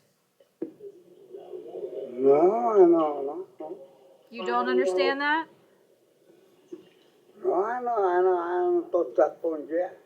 Judge, if you like, we can send this to the division. Yeah, I think that would be the best bet in this situation, okay? So I'm going to leave the $25 bond in place, and then Mr. Flores can go before his division judge to see if there's any other issues that maybe need to be addressed, okay? All right, good luck, Mr. Flores. Okay, next up is going to be Eric Redmond on page 8. All right, good morning, Mr. Redmond. Good morning. Mr. Redmond, you're before the court this morning on a municipal ordinance violation. It's an open container violation. I find probable cause, and Mr. Redmond, I have your attorney, Mr. Shate, is present with me in the courtroom. Mr. Shate, what are we doing with this case? Time served offer, Judge. Okay, so Mr. Redmond, if you want to resolve the case, it's an adjudication time served. Yes, ma'am. Okay, will you please raise your right hand? Do you swear or affirm to tell the truth? Yes, ma'am. Thank you. You can put your hand down. And Mr. Redmond, do you understand everything we've discussed so far today? Yes, ma'am. Is anyone forcing you to resolve your case? No, ma'am. Are you under the influence of drugs or alcohol? No, ma'am. Do you need any more time to speak to your attorney? No, ma'am. Do you understand that you have the right to a trial, but you are waiving that right by taking a plea? Yes, ma'am. Have you ever been treated for mental or emotional illness? Yes, ma'am. Is there anything about that illness today that impacts your ability to accept this plea? No, ma'am. And do you understand that if you are not a U.S. citizen, that taking a plea will subject you to deportation or other immigration changes? Yes, ma'am.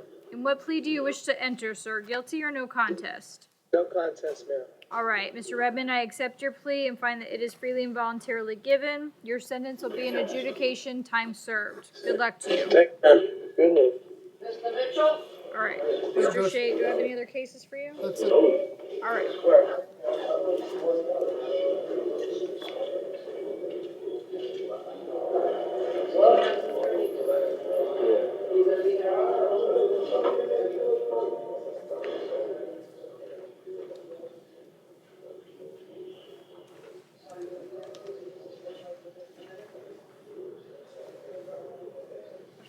Let me just find this one. I have on page 7, Gary Gideon has family present, and you're just gonna need to pull his paperwork out. That is correct, Your Honor. Okay. approaching judges here, ma'am. Come on up, sir. Got family. Yeah, my girlfriend. Oh, Okay, good morning, Mr. Gedeon. good morning, how you doing? I'm good, thank Yeah, you. child Mr. support. Gedeon, you are before the court on count one, driving while license is suspended, third or subsequent offense. Count two is a felony probation violation, which has a no bond hold. Count three is also a felony violation of probation, which has a no bond hold. And count four is a civil writ of arrest that is not for magistrate. I find probable cause. Do the parties, let me just ask this first, ma'am, are you here just to observe or to speak? I was gonna speak on the reason why he was driving. I suffer Okay, well, from- hold on, you're getting ahead of me. All right, first of all, I just want you to understand a couple of things, okay? If you want to speak, then that is fine, but I need you to understand a couple of things. And I hope that you see what's going on the screen there, okay? Everything that we say is being recorded and can be used against him or potentially you at a later date. Do you understand that? Okay, you decide you don't want to speak now? Okay. All right, so I do see that Mr. Gideon has two no bond holds on him right now. So in light of that, do the parties wish to be heard on count one? No, Judge. No, Judge. Okay, all right, so then Mr. Gideon will be going before his division judge shortly so that he can address those no bond holds. All right, the other bonds will remain in place. That'll probably be within the next couple of days. I just don't have the date in front of me. All right, thank you. Next will be Michael Green. He's approaching judges here, ma'am. Come on up, sir. Thank you. Good morning, Mr. Green. Good morning, Judge. Mr. Green, you're before the court on counts 1 and 2 are burglary with assault or battery. Count 3, touch or strike, battery, domestic violence. Count 4, resisting an officer or obstructing without violence. Counts 5 and 6 are for tampering in a first-degree felony proceeding. I will hear from the parties. Your Honor, the state is going to be seeking a no bond hold on counts 1 and 2 and 5 and 6 upon a finding of proof evident or presumption great for first appearance purposes. I am concerned for the safety of this entire family. Mr. Green attacked the first victim on the curtilage of the home. He then, once he got past that victim, unlawfully entered the home and attacked the victim's 15-year-old son. And all this happened in the presence of 4 other children. There's more than one witness to this matter, Your Honor. Mr. Green was still on the scene when law enforcement arrived. Your Honor, we would object to the court making a finding of proof evident presumption great at this point in the proceedings. It is the highest standard of proof that we have in the criminal justice system. All we have before the court this morning is a probable cause affidavit written by someone who did not witness any of these events. The state has not called any witnesses. They've not introduced any evidence, not even photographs of any alleged injuries. So I would ask the court at this time not to make a finding of proof evident presumption great and set a bond for Mr. Green.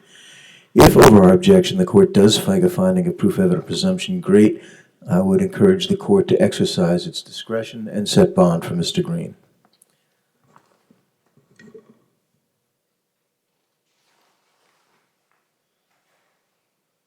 At this time, the court is not going to make a preliminary finding of proof evident presumption great. I'll hear the parties' recommendations as to bond and release conditions. Your Honor, I'm requesting a $25,000 bond on count 1 and count 2, $25,000 bond on count 5 and count 6 as the 4 punishable by life offenses, $5,000 bond on count 3.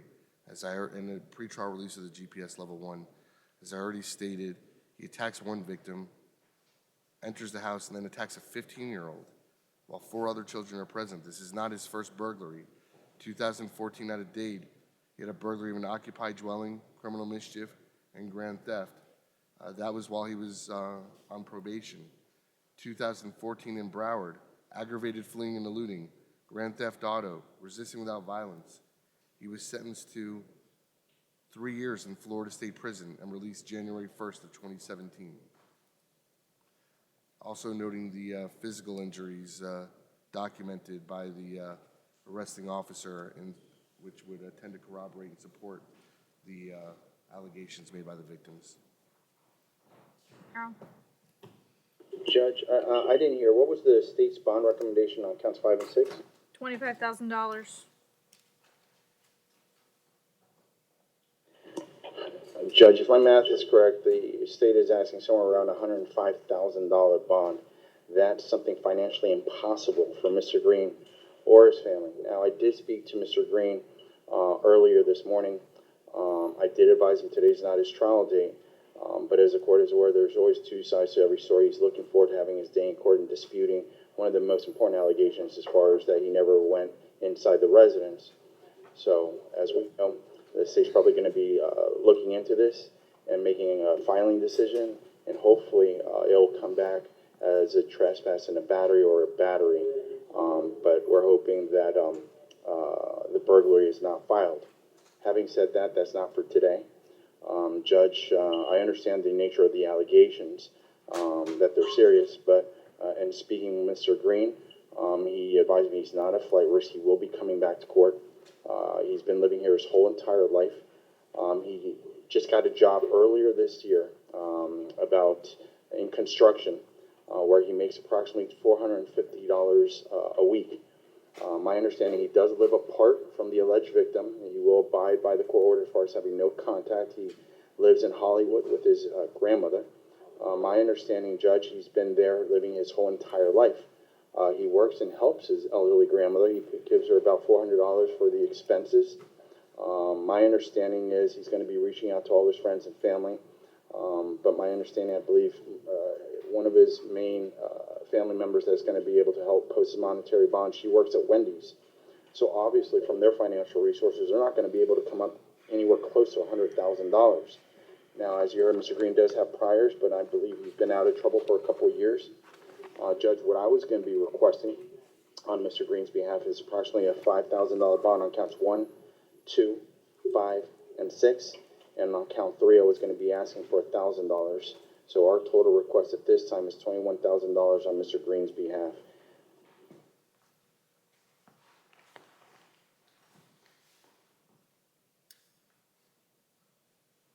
Well, as much as I understand your hope that the burglary charges won't be filed, that's obviously, as you said, not an issue for today. And as we stand here today, Mr. Green has been charged with those 2 counts.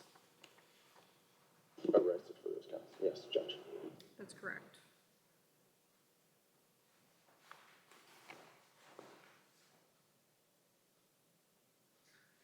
While I understand that he may not be a flight risk, I still have to take into consideration whether he's a danger to the community, and that includes the alleged victims in this case. Taking into consideration the fact that this allegedly occurred in the presence of multiple children and involves a lot of very concerning allegations in the probable cause affidavit.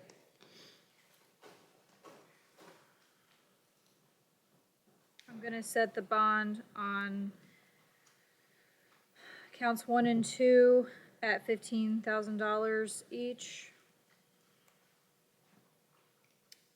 Count 3 will be set at $3,000. Counts 5 and 6 will each be set at $7,500. If Mr. Green does post his monetary bond, he'll be placed on pretrial supervision with a level 2 GPS monitor. There will also be an order of no victim contact. As he will be on a level 2 GPS monitor, that will include a 500-foot stay-away order from both of the alleged victims. Mr. Green, so that you understand, that means you're not to be within 500 feet of either of the alleged victims in this case. That also means no phone calls, no text messages, no social media, no third-party contact. Do you understand that? Yes, ma'am. Thank you.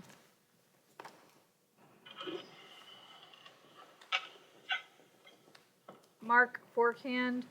I believe he's a medical loan judge.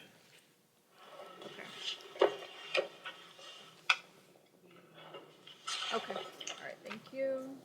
Marlon Phillips. He's a medical North Broward. researcher. Your Honor, Yes. I would ask if the court be inclined to transfer Mr. Phillips to mental health. He's been referred to mental health. He, I checked, he's been in felony mental health and misdemeanor mental health. I'm not objecting to that. All right, then I'll make a probable cause finding and I'll sign an order transferring him to mental health court. Thank you.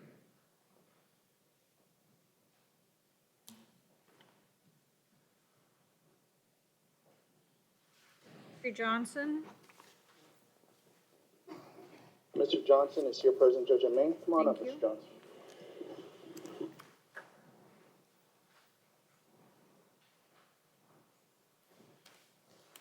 Good morning, Mr. Johnson. Yes, ma'am. Mr. Johnson, you're before the court on one charge. This is petty theft, second degree, second offense. I find probable cause. I'll hear from the parties. Judge, it's me, Mr. Johnson. He wishes to resolve this matter today. State, do you have an offer? Yes, Judge. The offer is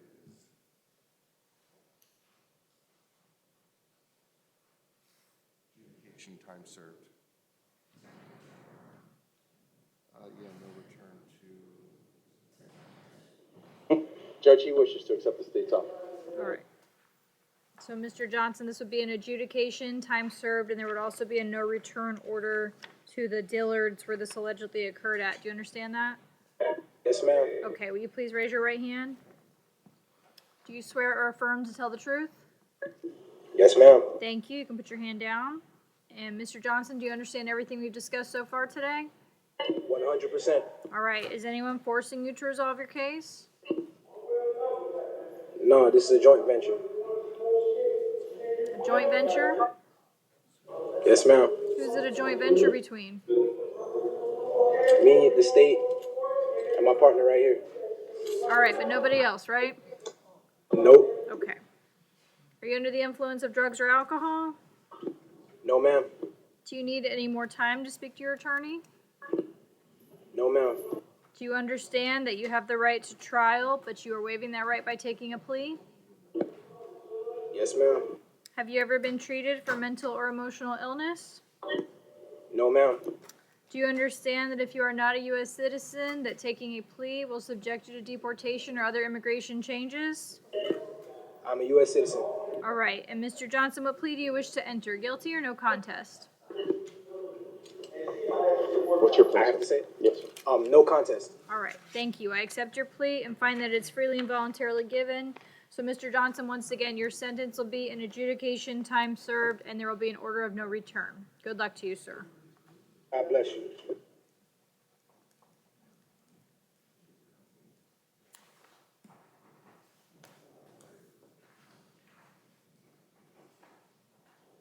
Sean Carter. Mr. Carter is approaching, Judge. He's here at main. Thank you. Come on up, sir. Good morning, Your Honor. Good morning, Mr. Carter. Mr. Carter, you're before the court this morning on one charge for touch or strike battery. I find probable cause, and I'll hear from the parties. Judge, speaking to Mr. Carter earlier today, he's not going to be able to afford the $1,000 bond. I was going to request that the court on this misdemeanor offense could consider releasing Mr. Carter on pretrial release. Now, in speaking with Mr. Carter, I know that he's going to be bringing up the priors. He's been here recently, but in speaking with Mr. Carter, the recent arrests have been nonviolent in nature, trespass, misdemeanor offenses. On this case, he's looking forward to disputing these allegations. Mr. Carter, unfortunately, is financially indigent. He is homeless. Right now, though, he does work whenever he can, part-time, basically cleaning up around Winn-Dixie. He's 50 years old, been here since 1996. We're going to be asking the court if the court will consider releasing him under supervision of pretrial. The state would be opposing pretrial. Mr. Carter was last arrested January 18th, and that was under disorderly intoxication at 1391 South State Road 7 in North Lauderdale, right near this location. That case alleges that he was drunk at a mobile gas station, and he was screaming, yelling, and throwing trash at customers. He was then arrested January 16th at 1051 South State Road 7 in North Lauderdale. So this is his third arrest in the past 12 days. It's an ongoing nuisance to businesses and people in the area just looking to shop or conduct business.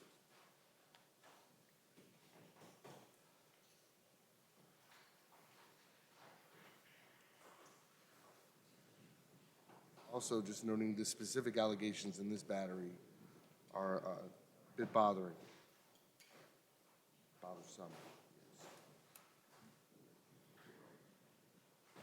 All right, at this time, I'm gonna leave the standard bond in place. There will also be an order of no victim contact. Mr. Carter, I don't know if you know the alleged victim or not, but whether you do or not, so that you understand, no victim contact means no being in the same place at the same time, no phone calls, no text messages, no third-party contact, no social media. Do you understand that, sir? Yes, I do. Judge, and speaking of Mr. Carter, he's advised me he will be abiding by the no contact order. He just doesn't know who this alleged victim is. Okay. All right. Well, as I said, I'm going to leave the standard bond in place, and the no victim contact order will remain in place at this time. Thank you. Thomas Morin. North Broward. Medical research. Okay, thank you. Clinton Bembry. Mr. Bembry, come on up, please. Good morning, Mr. Bembry. Oh. Mr. Bembry, you're before the court on one charge for second-degree petty theft, first offense. I find probable cause, and I'll hear from the parties. Judge, Mr. Bembry wishes to resolve this matter today. Okay.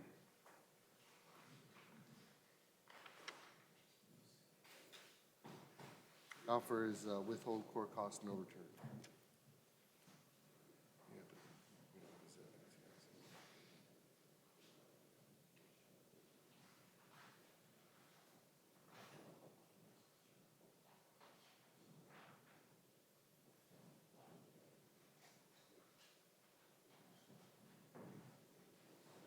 He wishes to accept the state's offer, Judge.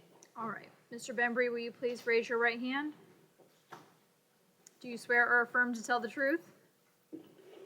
Yes. Thank you. Okay, you can put your hand down. All right. And Mr. Bembry, do you understand everything that we've discussed so far today? Yes. Is anyone forcing you to resolve your case? No. Are you under the influence of drugs or alcohol? No. Do you need more time to speak with your attorney? No.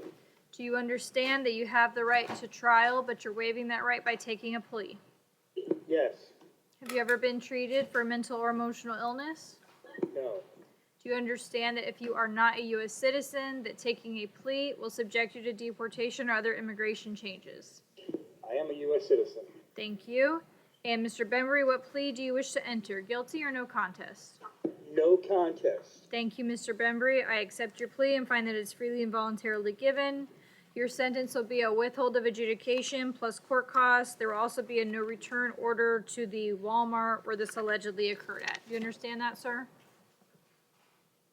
Do you have to pay the court cost? You have to pay court costs, How correct? much will it be? I believe it's What is it, $298. $293? I think it's $293. $293 And when will I have to pay those? within 6 months. Okay? Thank you. All right. Thank you, Mr. Bembry. Good luck to you.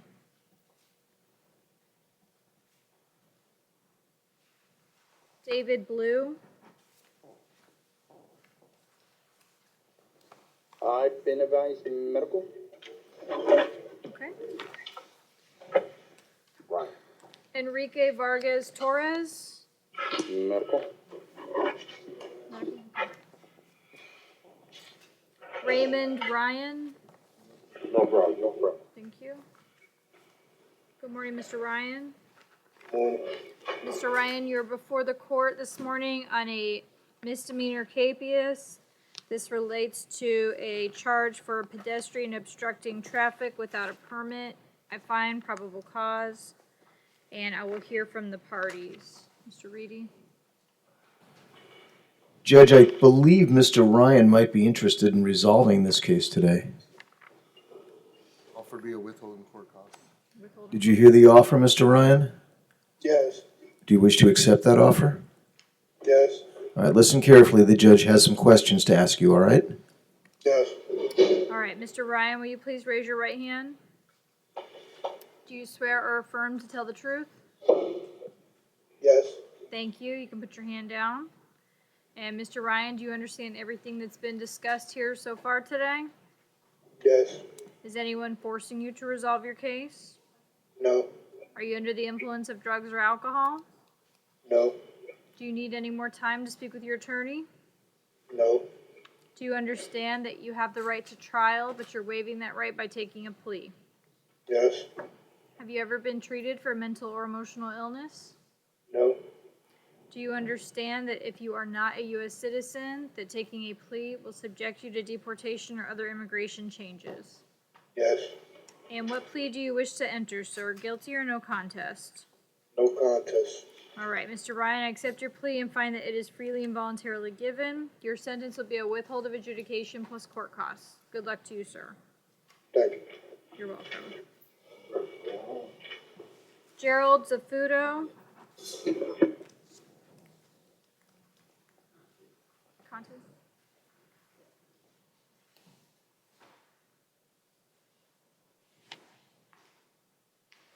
Good morning, Mr. Zafuto. Morning.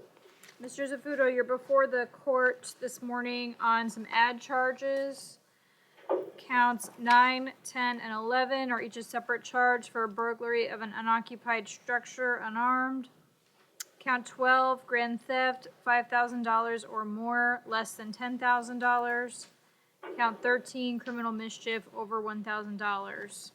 I find probable cause for these charges, and I will hear from the parties. Your Honor, Mr. Zafuto has multiple no bond holds. Okay? For other burglary structures he's being held on, Yes. bond has been set at $5,000. In light of that, I'm asking that he receive the same bond on these burglary structure charges. Well, he's going to have to go in front of his division judge, Your Honor, to resolve the no bond holds. So I suppose whatever bond you set, he's not going anywhere anyway. Okay. All right. So in light of that, on counts 9, 10, and 11, bond will be set at $5,000. And the standard bonds will remain in place on counts 12 and 13. And Mr. Zafuto, I anticipate you'll be seeing your division judge shortly to address the no bond holds. Good luck to you. George Blair.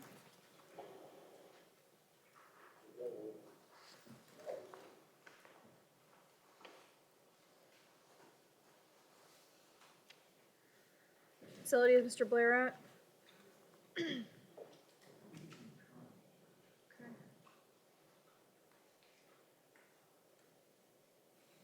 Yes.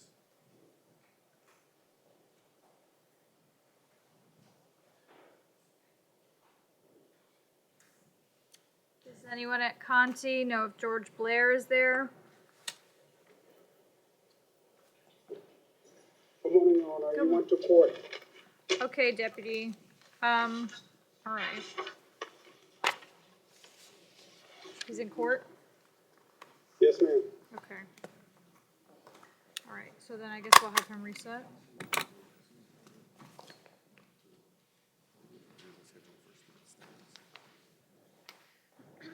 Anthony James.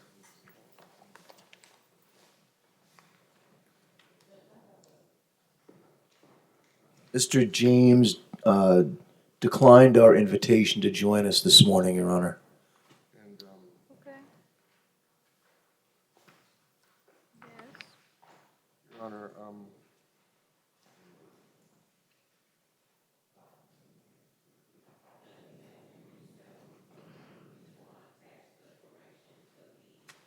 How he was originally booked.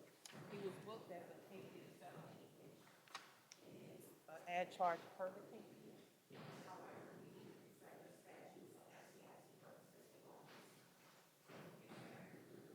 and I'm going to ask the court to proceed at this time. I can tell you, in Odyssey, for some reason, he's been scheduled for a status hearing per the docket in front of Judge Siegel tomorrow, so he won't be able to appear before Your Honor tomorrow.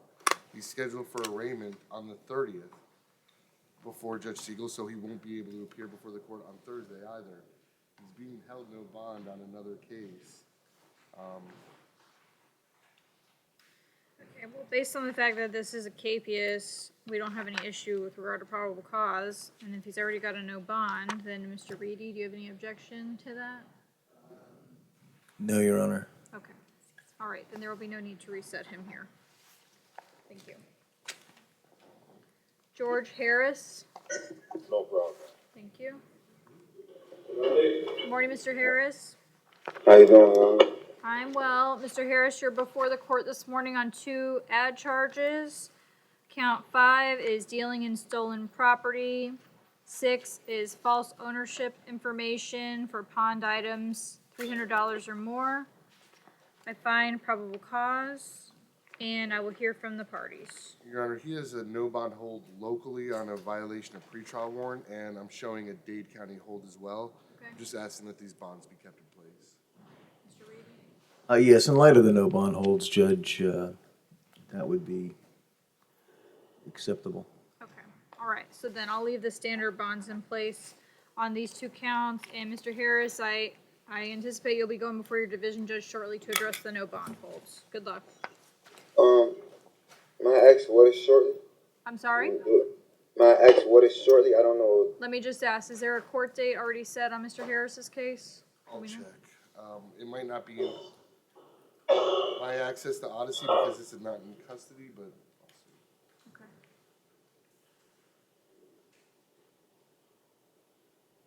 No, it hasn't been put in the Odyssey yet because it's not in custody, but let me just check. Well, on the no bond is what I was. That I can, yeah, that.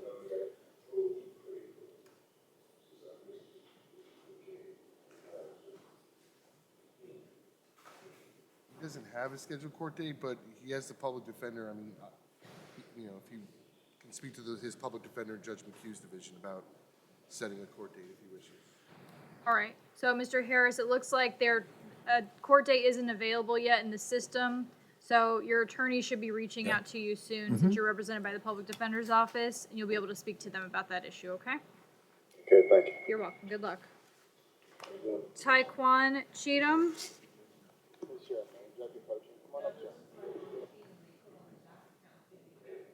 Yes. Okay, so I'm 12 and 13. Do you want me to cross 10 and 11 out? Okay.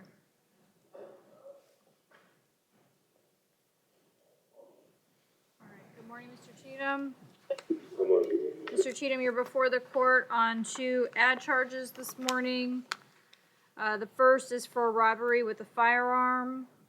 The second is an out-of-county felony hold. That is out of Palm Beach County. I find probable cause for these charges.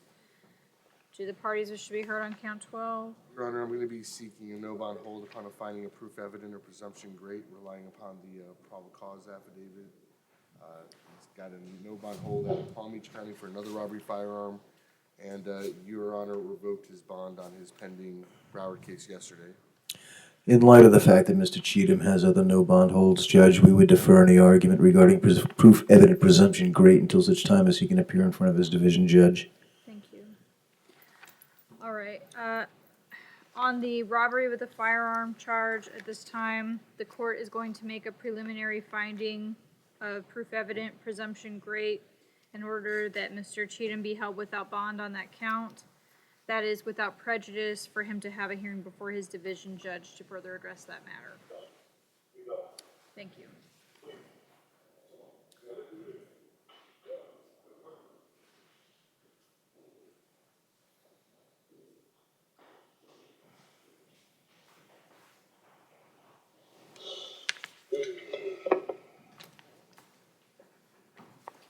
Anthony Williams. North Broward, Judge. All right, good morning, Mr. Williams. Good morning. Mr. Williams, you are before the court on 5 charges. Count 1, possession of MDMA. 2, possession or use of drug paraphernalia. 3, attaching a registration or license plate not assigned to the vehicle. 4, driving while license suspended, first offense. 5 is driving without lights. That is a traffic citation that's not for a magistrate.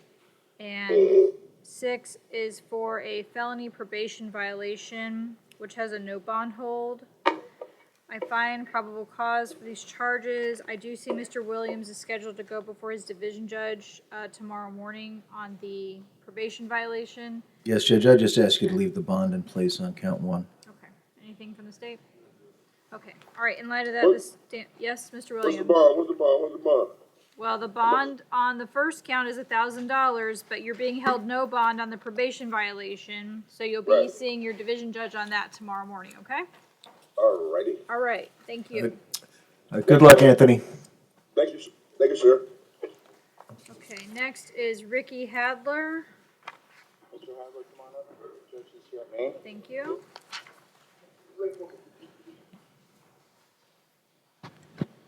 Good morning, Mr. Hadler. Good morning. Mr. Hadler, you're before the court on 2 charges. Each of these is a second charge for second-degree petty theft, third or subsequent offense. I find probable cause, and I will hear from the parties. Judge, Mr. Hadler advised me he's basically financially indigent. He's not going to be able to post the monetary bond on these 2 nonviolent offenses. He's 65, been here almost 60 years, his entire life. He lives in Pompano Beach with his girlfriend. His girlfriend's not working at this time. My understanding, he doesn't work, he gets Social Security, so his financial resources are quite limited. Now, he does have prior contact with the criminal justice system, but he's been clean about like almost 5+ years. Judge, I'm asking if the court would consider releasing him on pretrial release. State.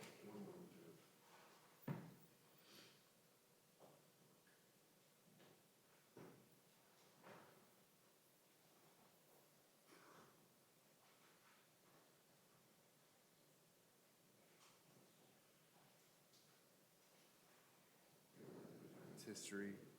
2007, dealing in stolen property. He was sentenced to 7 years in state prison as a habitual offender. Released on April 30th, 2015. 02, burglary structure. 32 months state prison as a habitual offender. 02, 2 counts of false ownership information on a pawn item. 32 months state prison, habitual offender. Grand theft 02. Dealing in stolen property 99, 33 months, habitual offender. Dealing in stolen property 98, 33 months, habitual offender. Dealing in stolen property 2 more, 98, same sentence. Theft, grand theft auto, dealing in stolen property, burglary of a structure, grand theft, burglary of a structure, burglary of a dwelling, theft. Noting that these 2 thefts were committed at the same Lowe's in a span of 2 days. And one moment,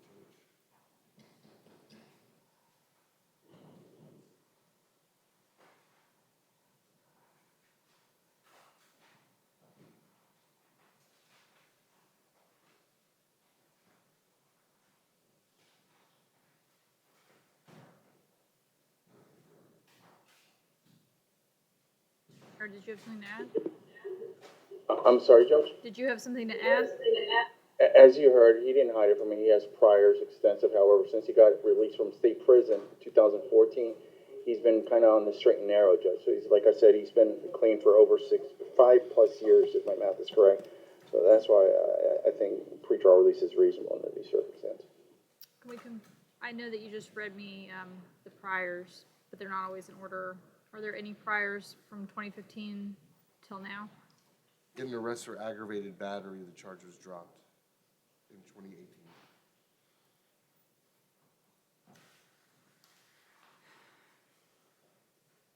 All right, I will ROR Mr. Hadler to pretrial supervision.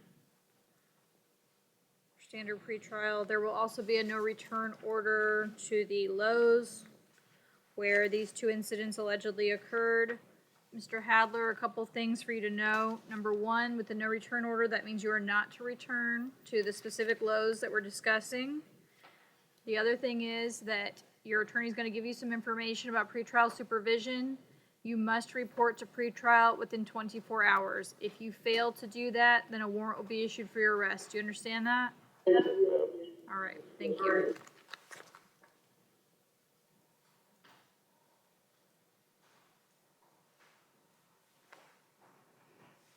Jaquan Polinis. He's here present, Judge. Come on up, Mr. Polinis.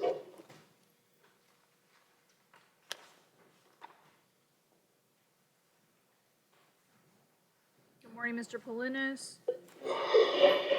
Mr. Polinis, you're before the court this morning on 5 charges. 1, failure to register a motor vehicle. 2, operating without a valid driver's license. 3, attaching a registration or license plate not assigned to the vehicle. Counts 4 and 5 are each felony probation violations, which have no bond holds. I find probable cause. I do see Mr. Polinis has a hearing before his division judge tomorrow morning on the VOPs. Do the parties wish to be heard on the other counts? No, Judge. Okay, all right. In light of that, the standard bond will remain in place on count 2. Thank you. Stephen Sykes. Judge is here present. I spoke to him earlier. He's declining the services of public defender. He's representing himself. All right. Good morning, Mr. Sykes. Morning. Mr. Sykes, do you understand you are entitled to have an attorney represent you for this hearing? Yes, ma'am. And at this time, are you declining the services of the public defender? Yes, ma'am. All right, thank you. For the record, you are before the court this morning on 2 charges. 1, grand theft auto. 2, driving while license suspended, habitual. I find probable cause for these charges. Pretrial, are you standing up to tell me something?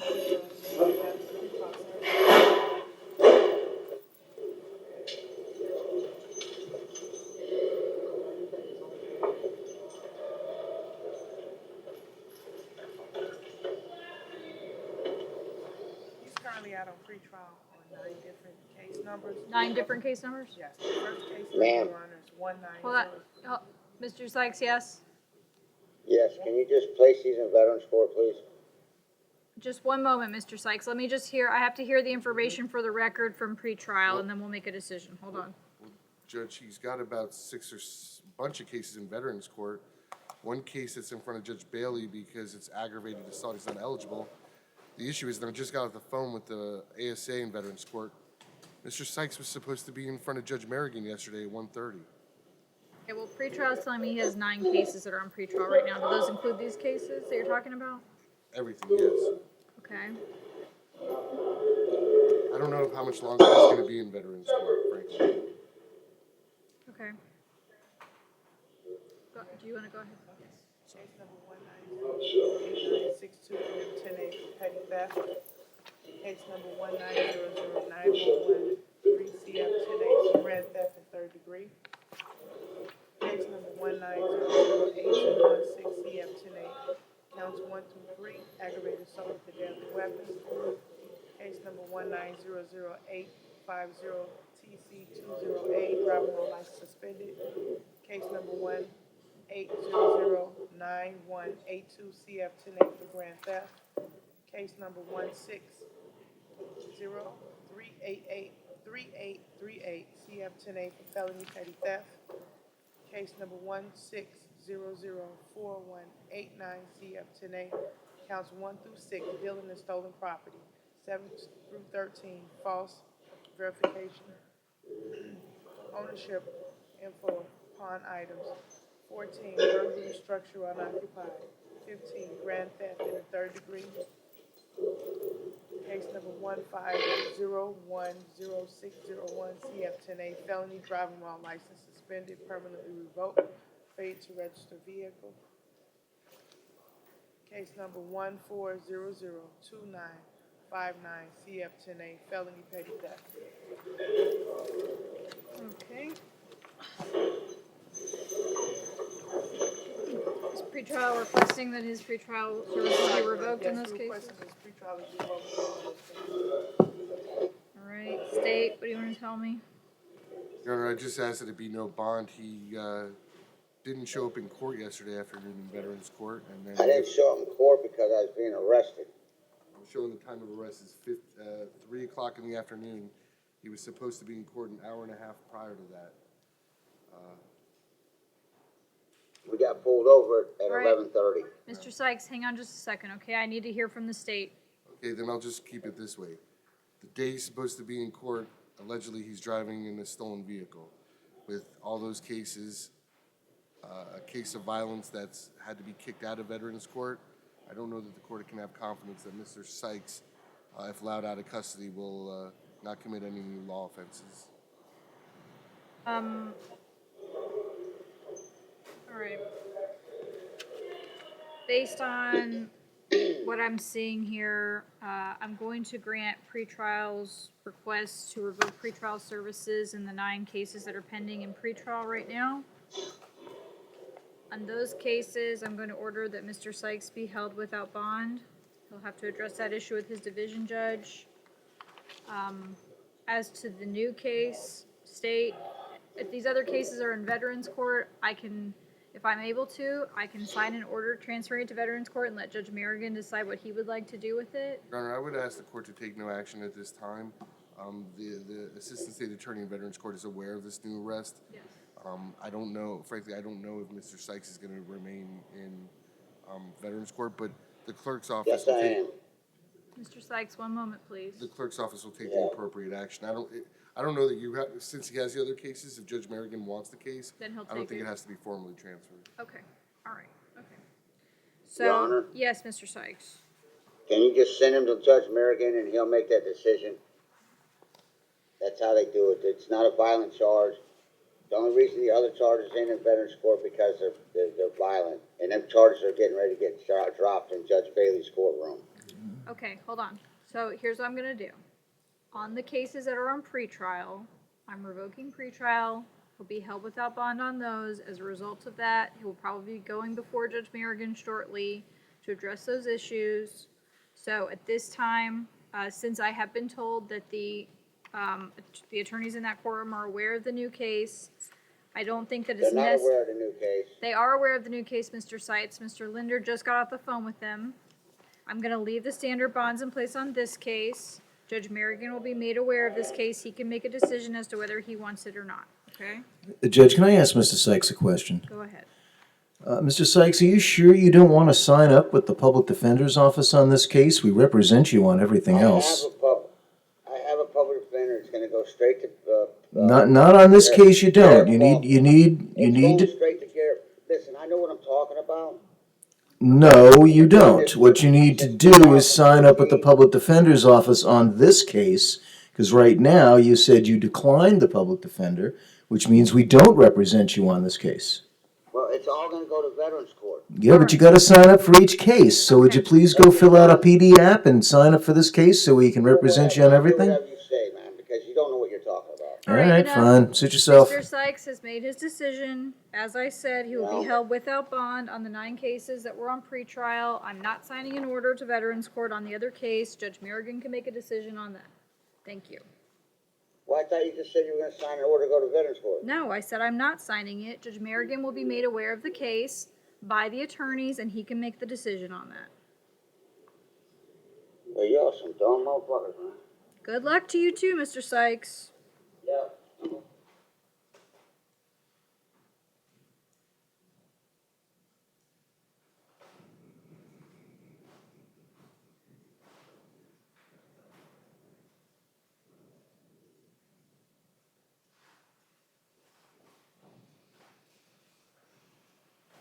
Mayor, just give me one moment. I just need to fill out these orders.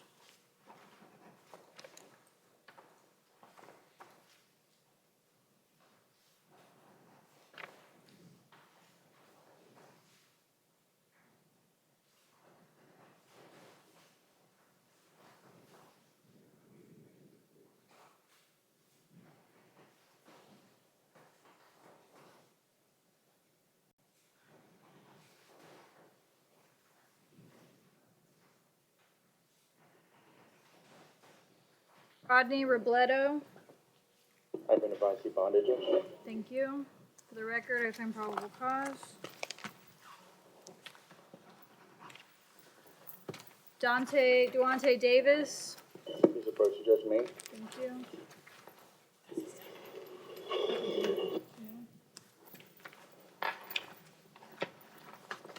Good morning, Mr. Davis.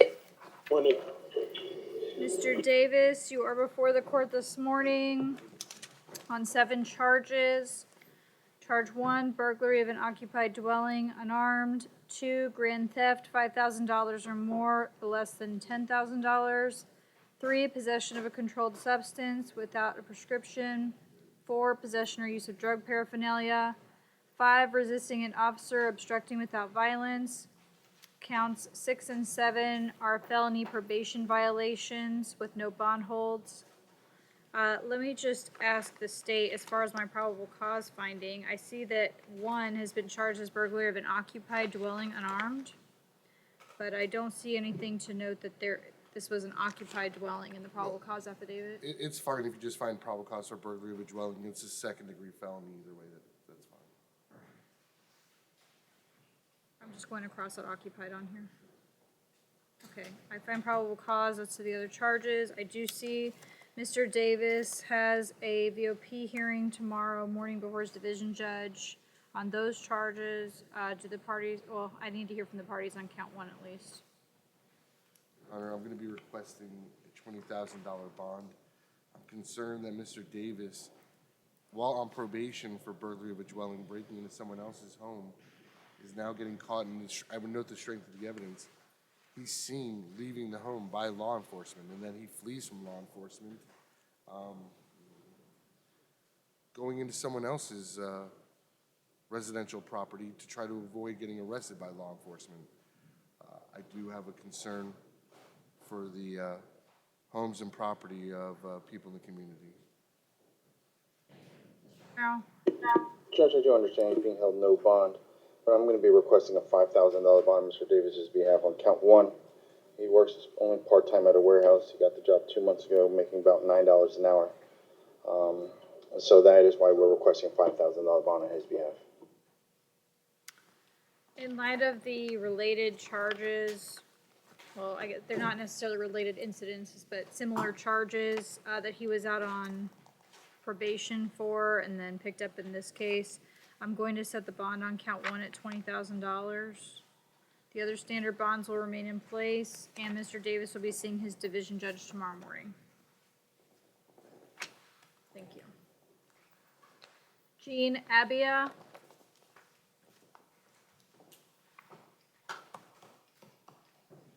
Come on up, sir.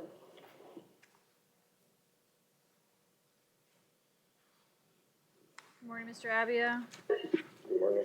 Mr. Abia, you're before the court on 4 charges. Count 1, fleeing or eluding law enforcement while lights and sirens are active. 2, possessing a vehicle with altered numbers. 3, failing to register a motor vehicle. 4, driving with a suspended or revoked license. Subsequent offense. Okay, I find probable cause for the record, and confinement has just informed me that Mr. Abia's bond has been posted. Michael Padron. Mr. Padron, come on up, please.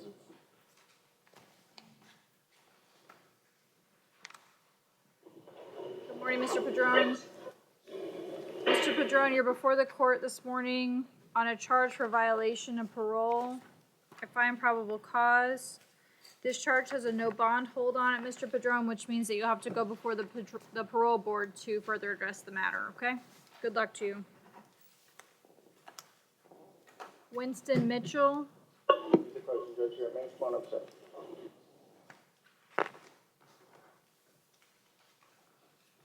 Good morning, Mr. Mitchell. Good morning, Your Honor. Mr. Mitchell, you're before the court on 3 charges. Count 1, burglary of an occupied dwelling unarmed. Count 2, grand theft, 3rd degree of a dwelling or property. Count 3, possession of weapon or ammunition by a convicted felon. I'll hear from the parties. Yes, come on up.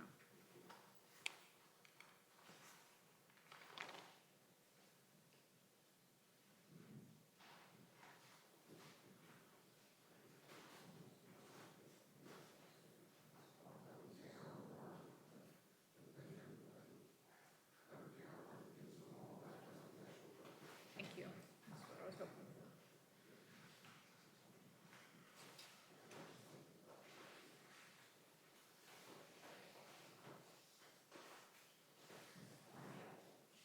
for. Moment just to take a look at this.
find probable cause for these charges, I will hear from the parties as to bond and release conditions.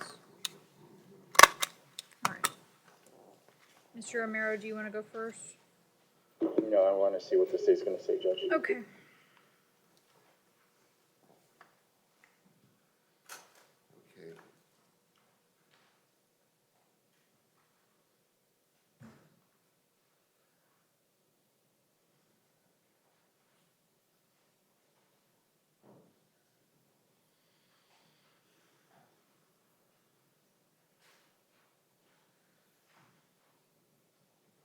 Since I'm going to be requesting a $25,000 bond on count 1, $5,000 bond on count 3, pretrial release of the GPS monitor level 1. The reason being, obviously, I'm concerned of an allegation of Mr. Mitchell breaking into someone's home. On top of that, Mr. Mitchell is currently out on bond right now for 3 counts of burglary of a conveyance, possession of alprazolam, and possession of cocaine.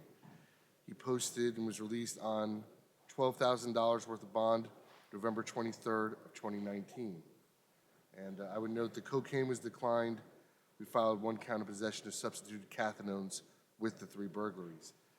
2016, he was convicted of possession. Could you see if he's on the list? Possession of firearm, ammunition, or weapon by a convicted felon, sentenced to 34 and a half months in state prison. 2013, attempted burglary of a conveyance with a VOP. When did he get out? 34 and a half months state prison. 2012, burglary of a dwelling, grand theft with a VOP, 34 and a half months in Florida State Prison. He was released in 2015. Mr. Mitchell has shown, Your Honor, he was released June 13th of 2019. So after being sentenced to almost 3 years in state prison, and then getting arrested for a burglary within months of being released from state prison, he's now before the court with another burglary. Clearly, the threat of having his bond revoked is not a deterrent. The potential consequences of going back to state prison is not a deterrent. As far as what action the court chooses to take or not take on his pending case, that's obviously solely within the court's discretion. What number is he out on bond in? 1913386 CF10A. And what was that arrest? That arrest was November 7th of last year. He was released November 23rd.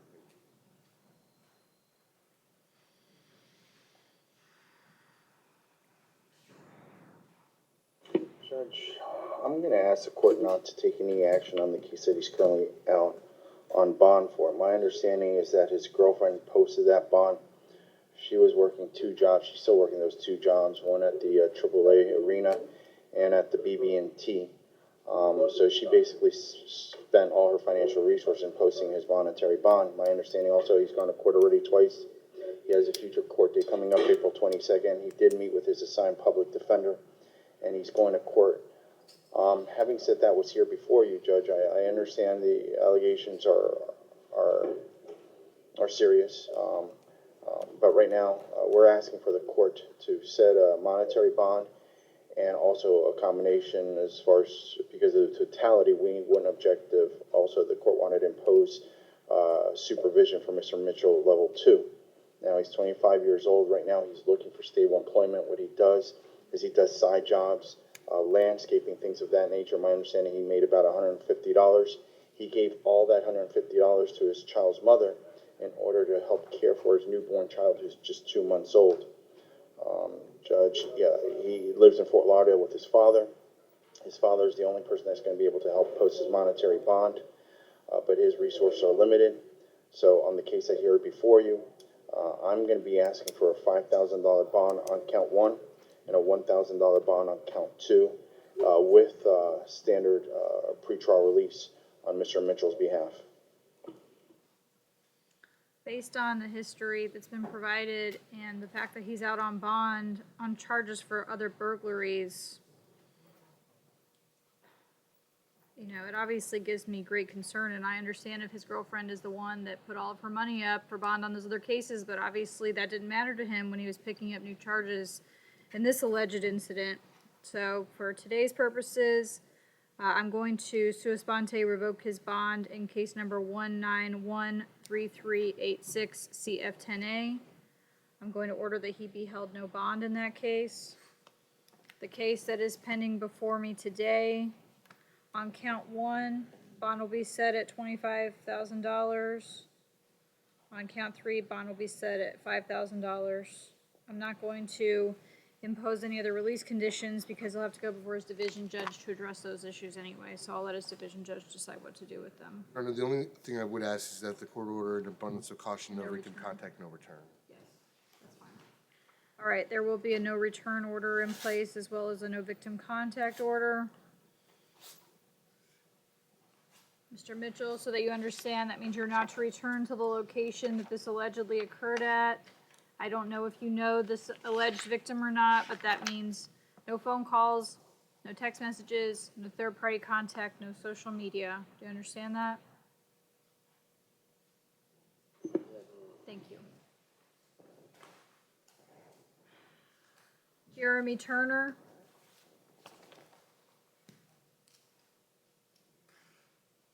Mr. Turner's approaching, Judge. Thank you. Good morning, Mr. Turner. Yes, ma'am. Mr. Turner, you're before the court this morning on a charge for possession of oxycodone. I find probable cause, and I'll hear from the parties. Judge, can we see if his bond's been posted? Let me check with confinement.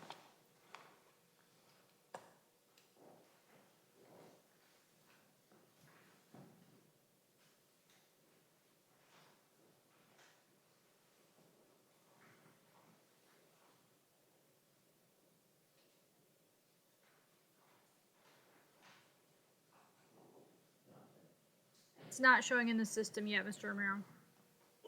No problem. I'm going to be contacting his girlfriend to see, to make sure she goes ahead and posts a monetary bond. Okay. All right, I'll leave the standard bond in place at this time then. Thank you. Dominic Sutherland. Come on up. Sutherland, oh, he's in the restroom? Mr. Sutherland's using the restroom, Judge. Okay. We'll be right back. Okay, that's fine. Just let me know when he's ready. Andrew Richards.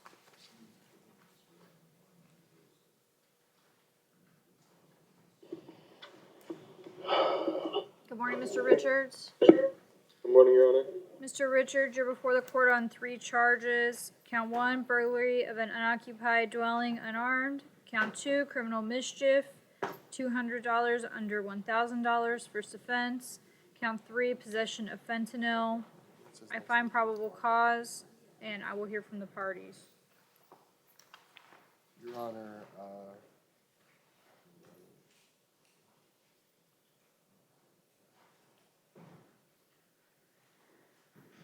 because this involved his father's home, this involved someone's home, I'm requesting the $7,500 bond, no victim contact, no return. As far as his history, I see a 2008 possession of oxycodone. Looks like he went through drug court on that matter.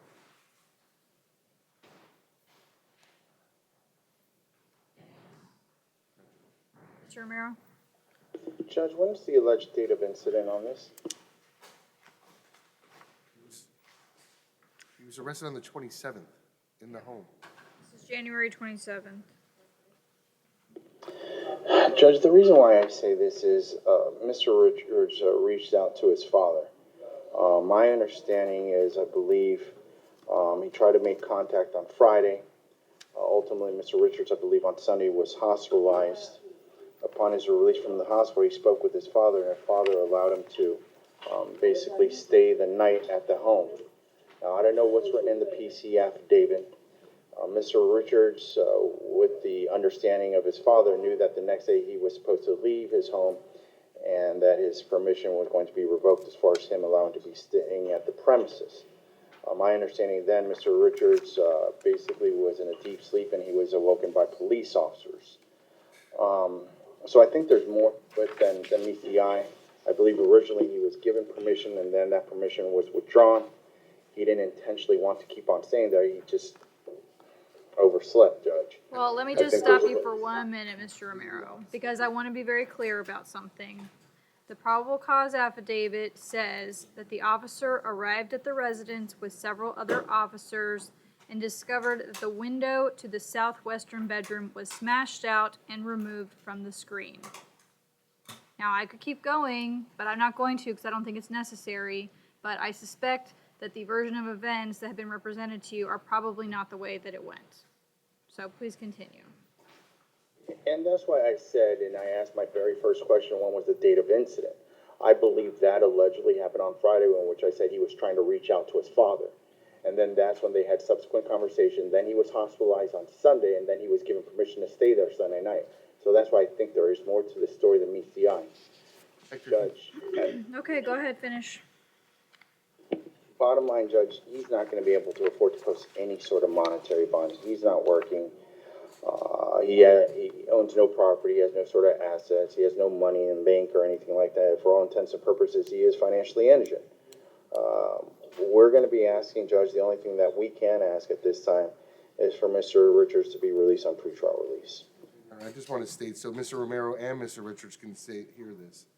It states in here that he stated he vacated the property voluntarily in October and knows that his father does not want him at the residence. State, does he have any failures to appear in his history? Check.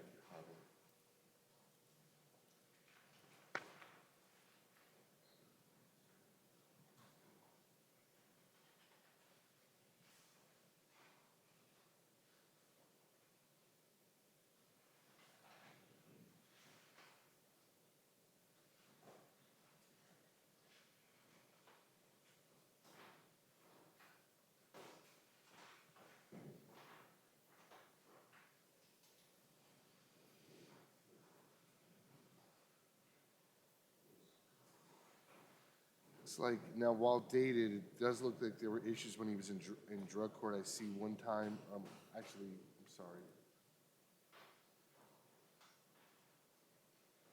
On two occasions while he was on pretrial release, Judge Toman Singer had to court order him into custody. It looks like he was violating some type of conditions of drug court. But as I stated, dated, Your Honor, going back to 2009. I turned myself down. Judge, as you heard, as Mr. Lunder just said, that was quite dated. I believe it was over 10 years ago. Just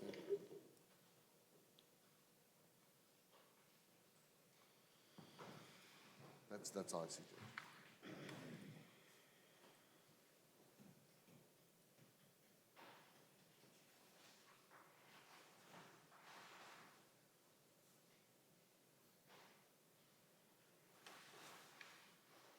Based on his history and some of the things that are going on in the probable cause affidavit, it seems like there may be some underlying issues that need to be addressed by Mr. Richards. At this time,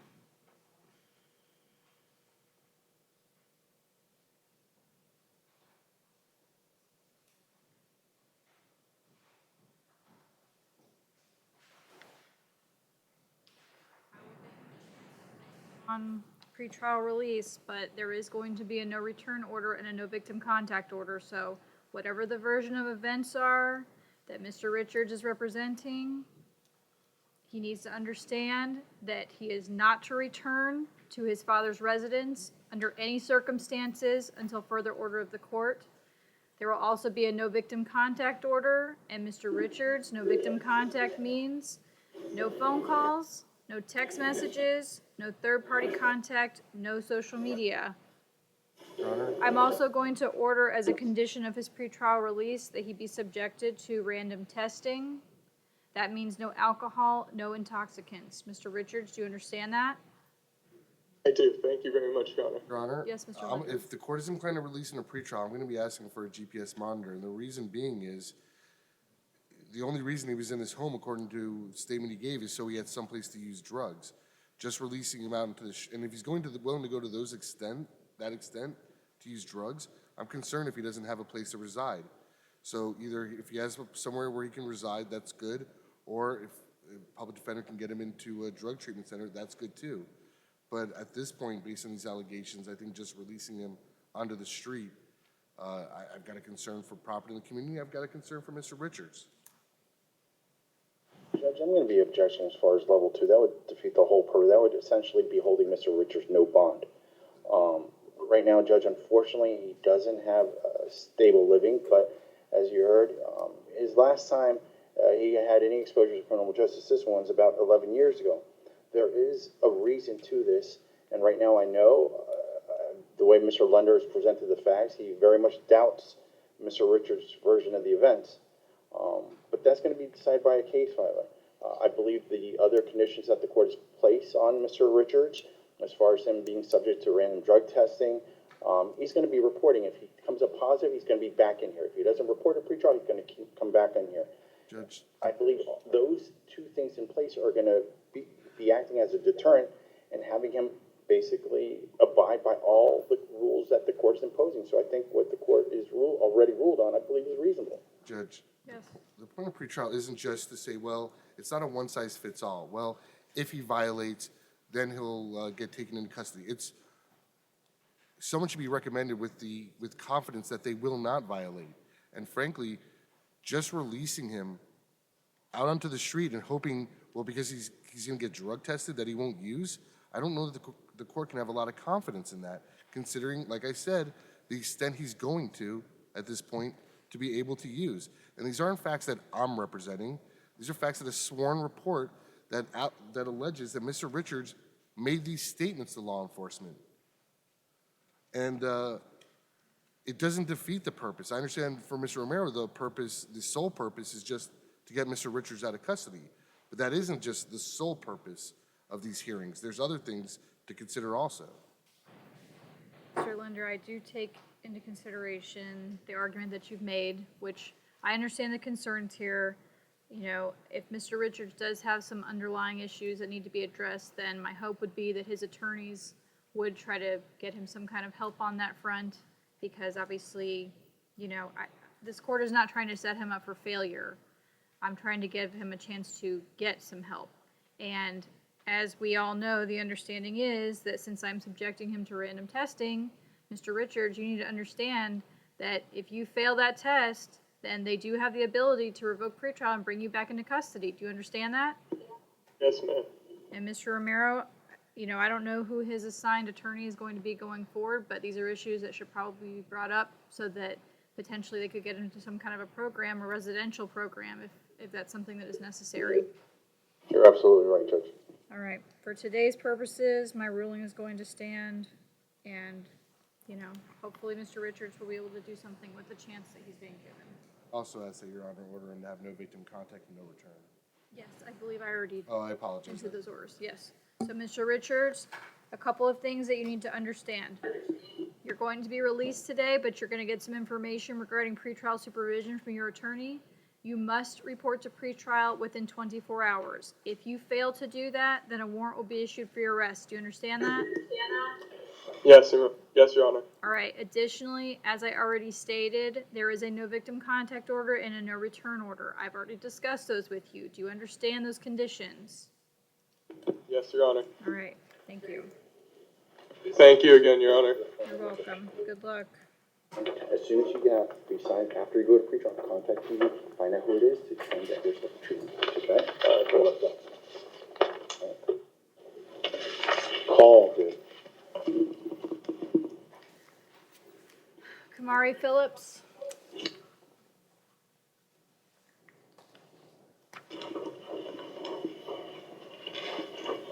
Good morning, Mr. Phillips. Mr. Phillips, you're before the court on 5 charges.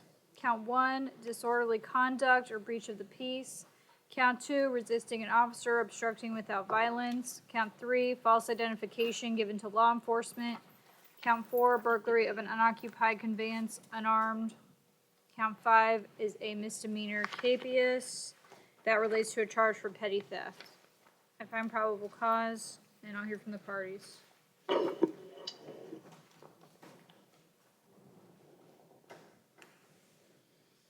Judge, while the state looks, I'm going to be requesting that the court will consider releasing Mr. Phillips on pre-trial release.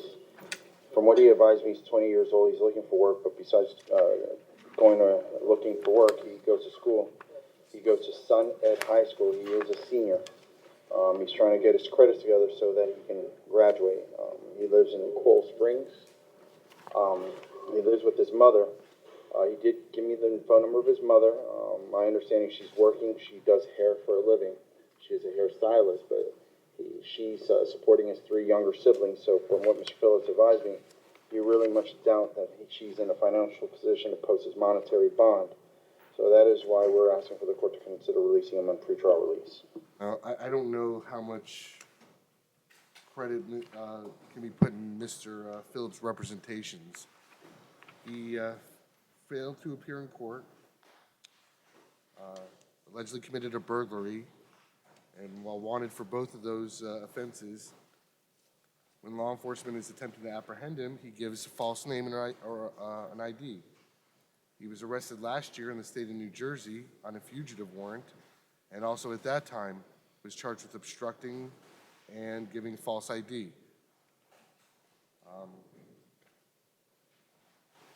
So I don't know that there can be much confidence in his future appearance in court, considering he's already failed to appear, and then he has shown in the past, if confronted, he will be misleading about his identity. I'd be requesting a $2,000 bond on count 4, Judge.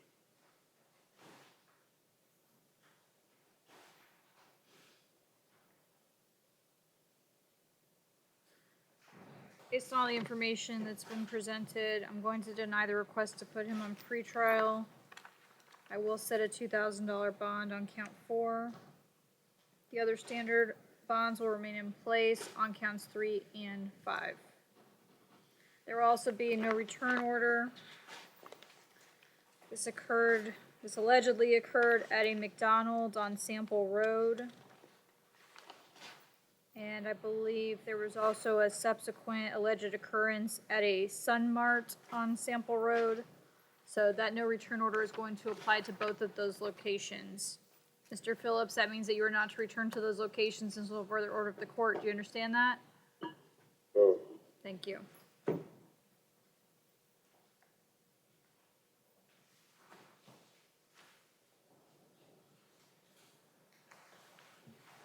Johnny Pugh?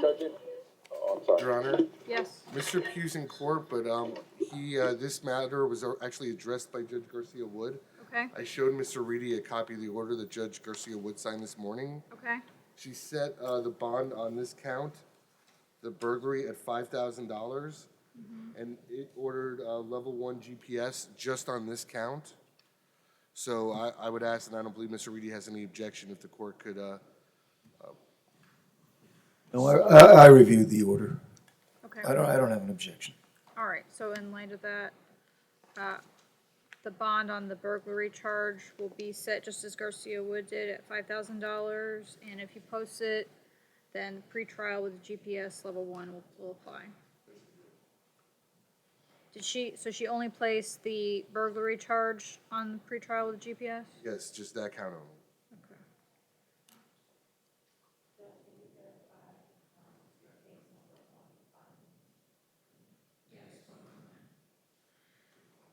Case number that I have on here is 19014852 CF10A.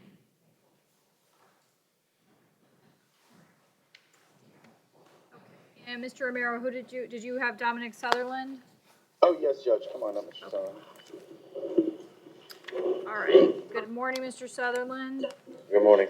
Mr. Sutherland, you are before the court on 2 charges. 1 is for possession of cocaine. 2 is for riding a bike with no lights at night. That is not for magistrate.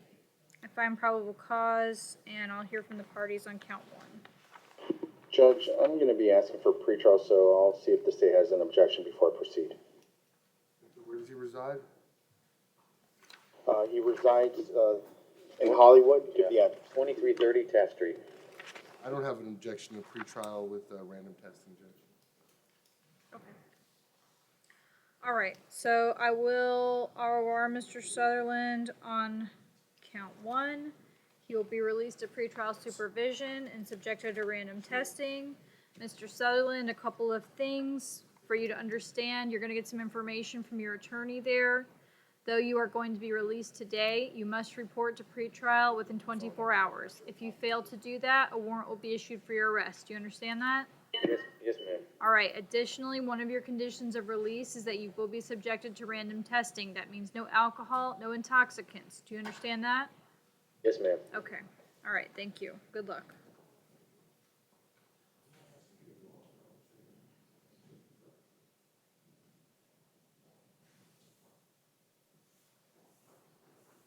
Victor Ruiz Rivera. Advised he's in downtown court, Judge. Okay. All right, so then he'll be reset. Okay, so that brings us to the end of our morning docket. I will see everybody back here this afternoon for our PM docket.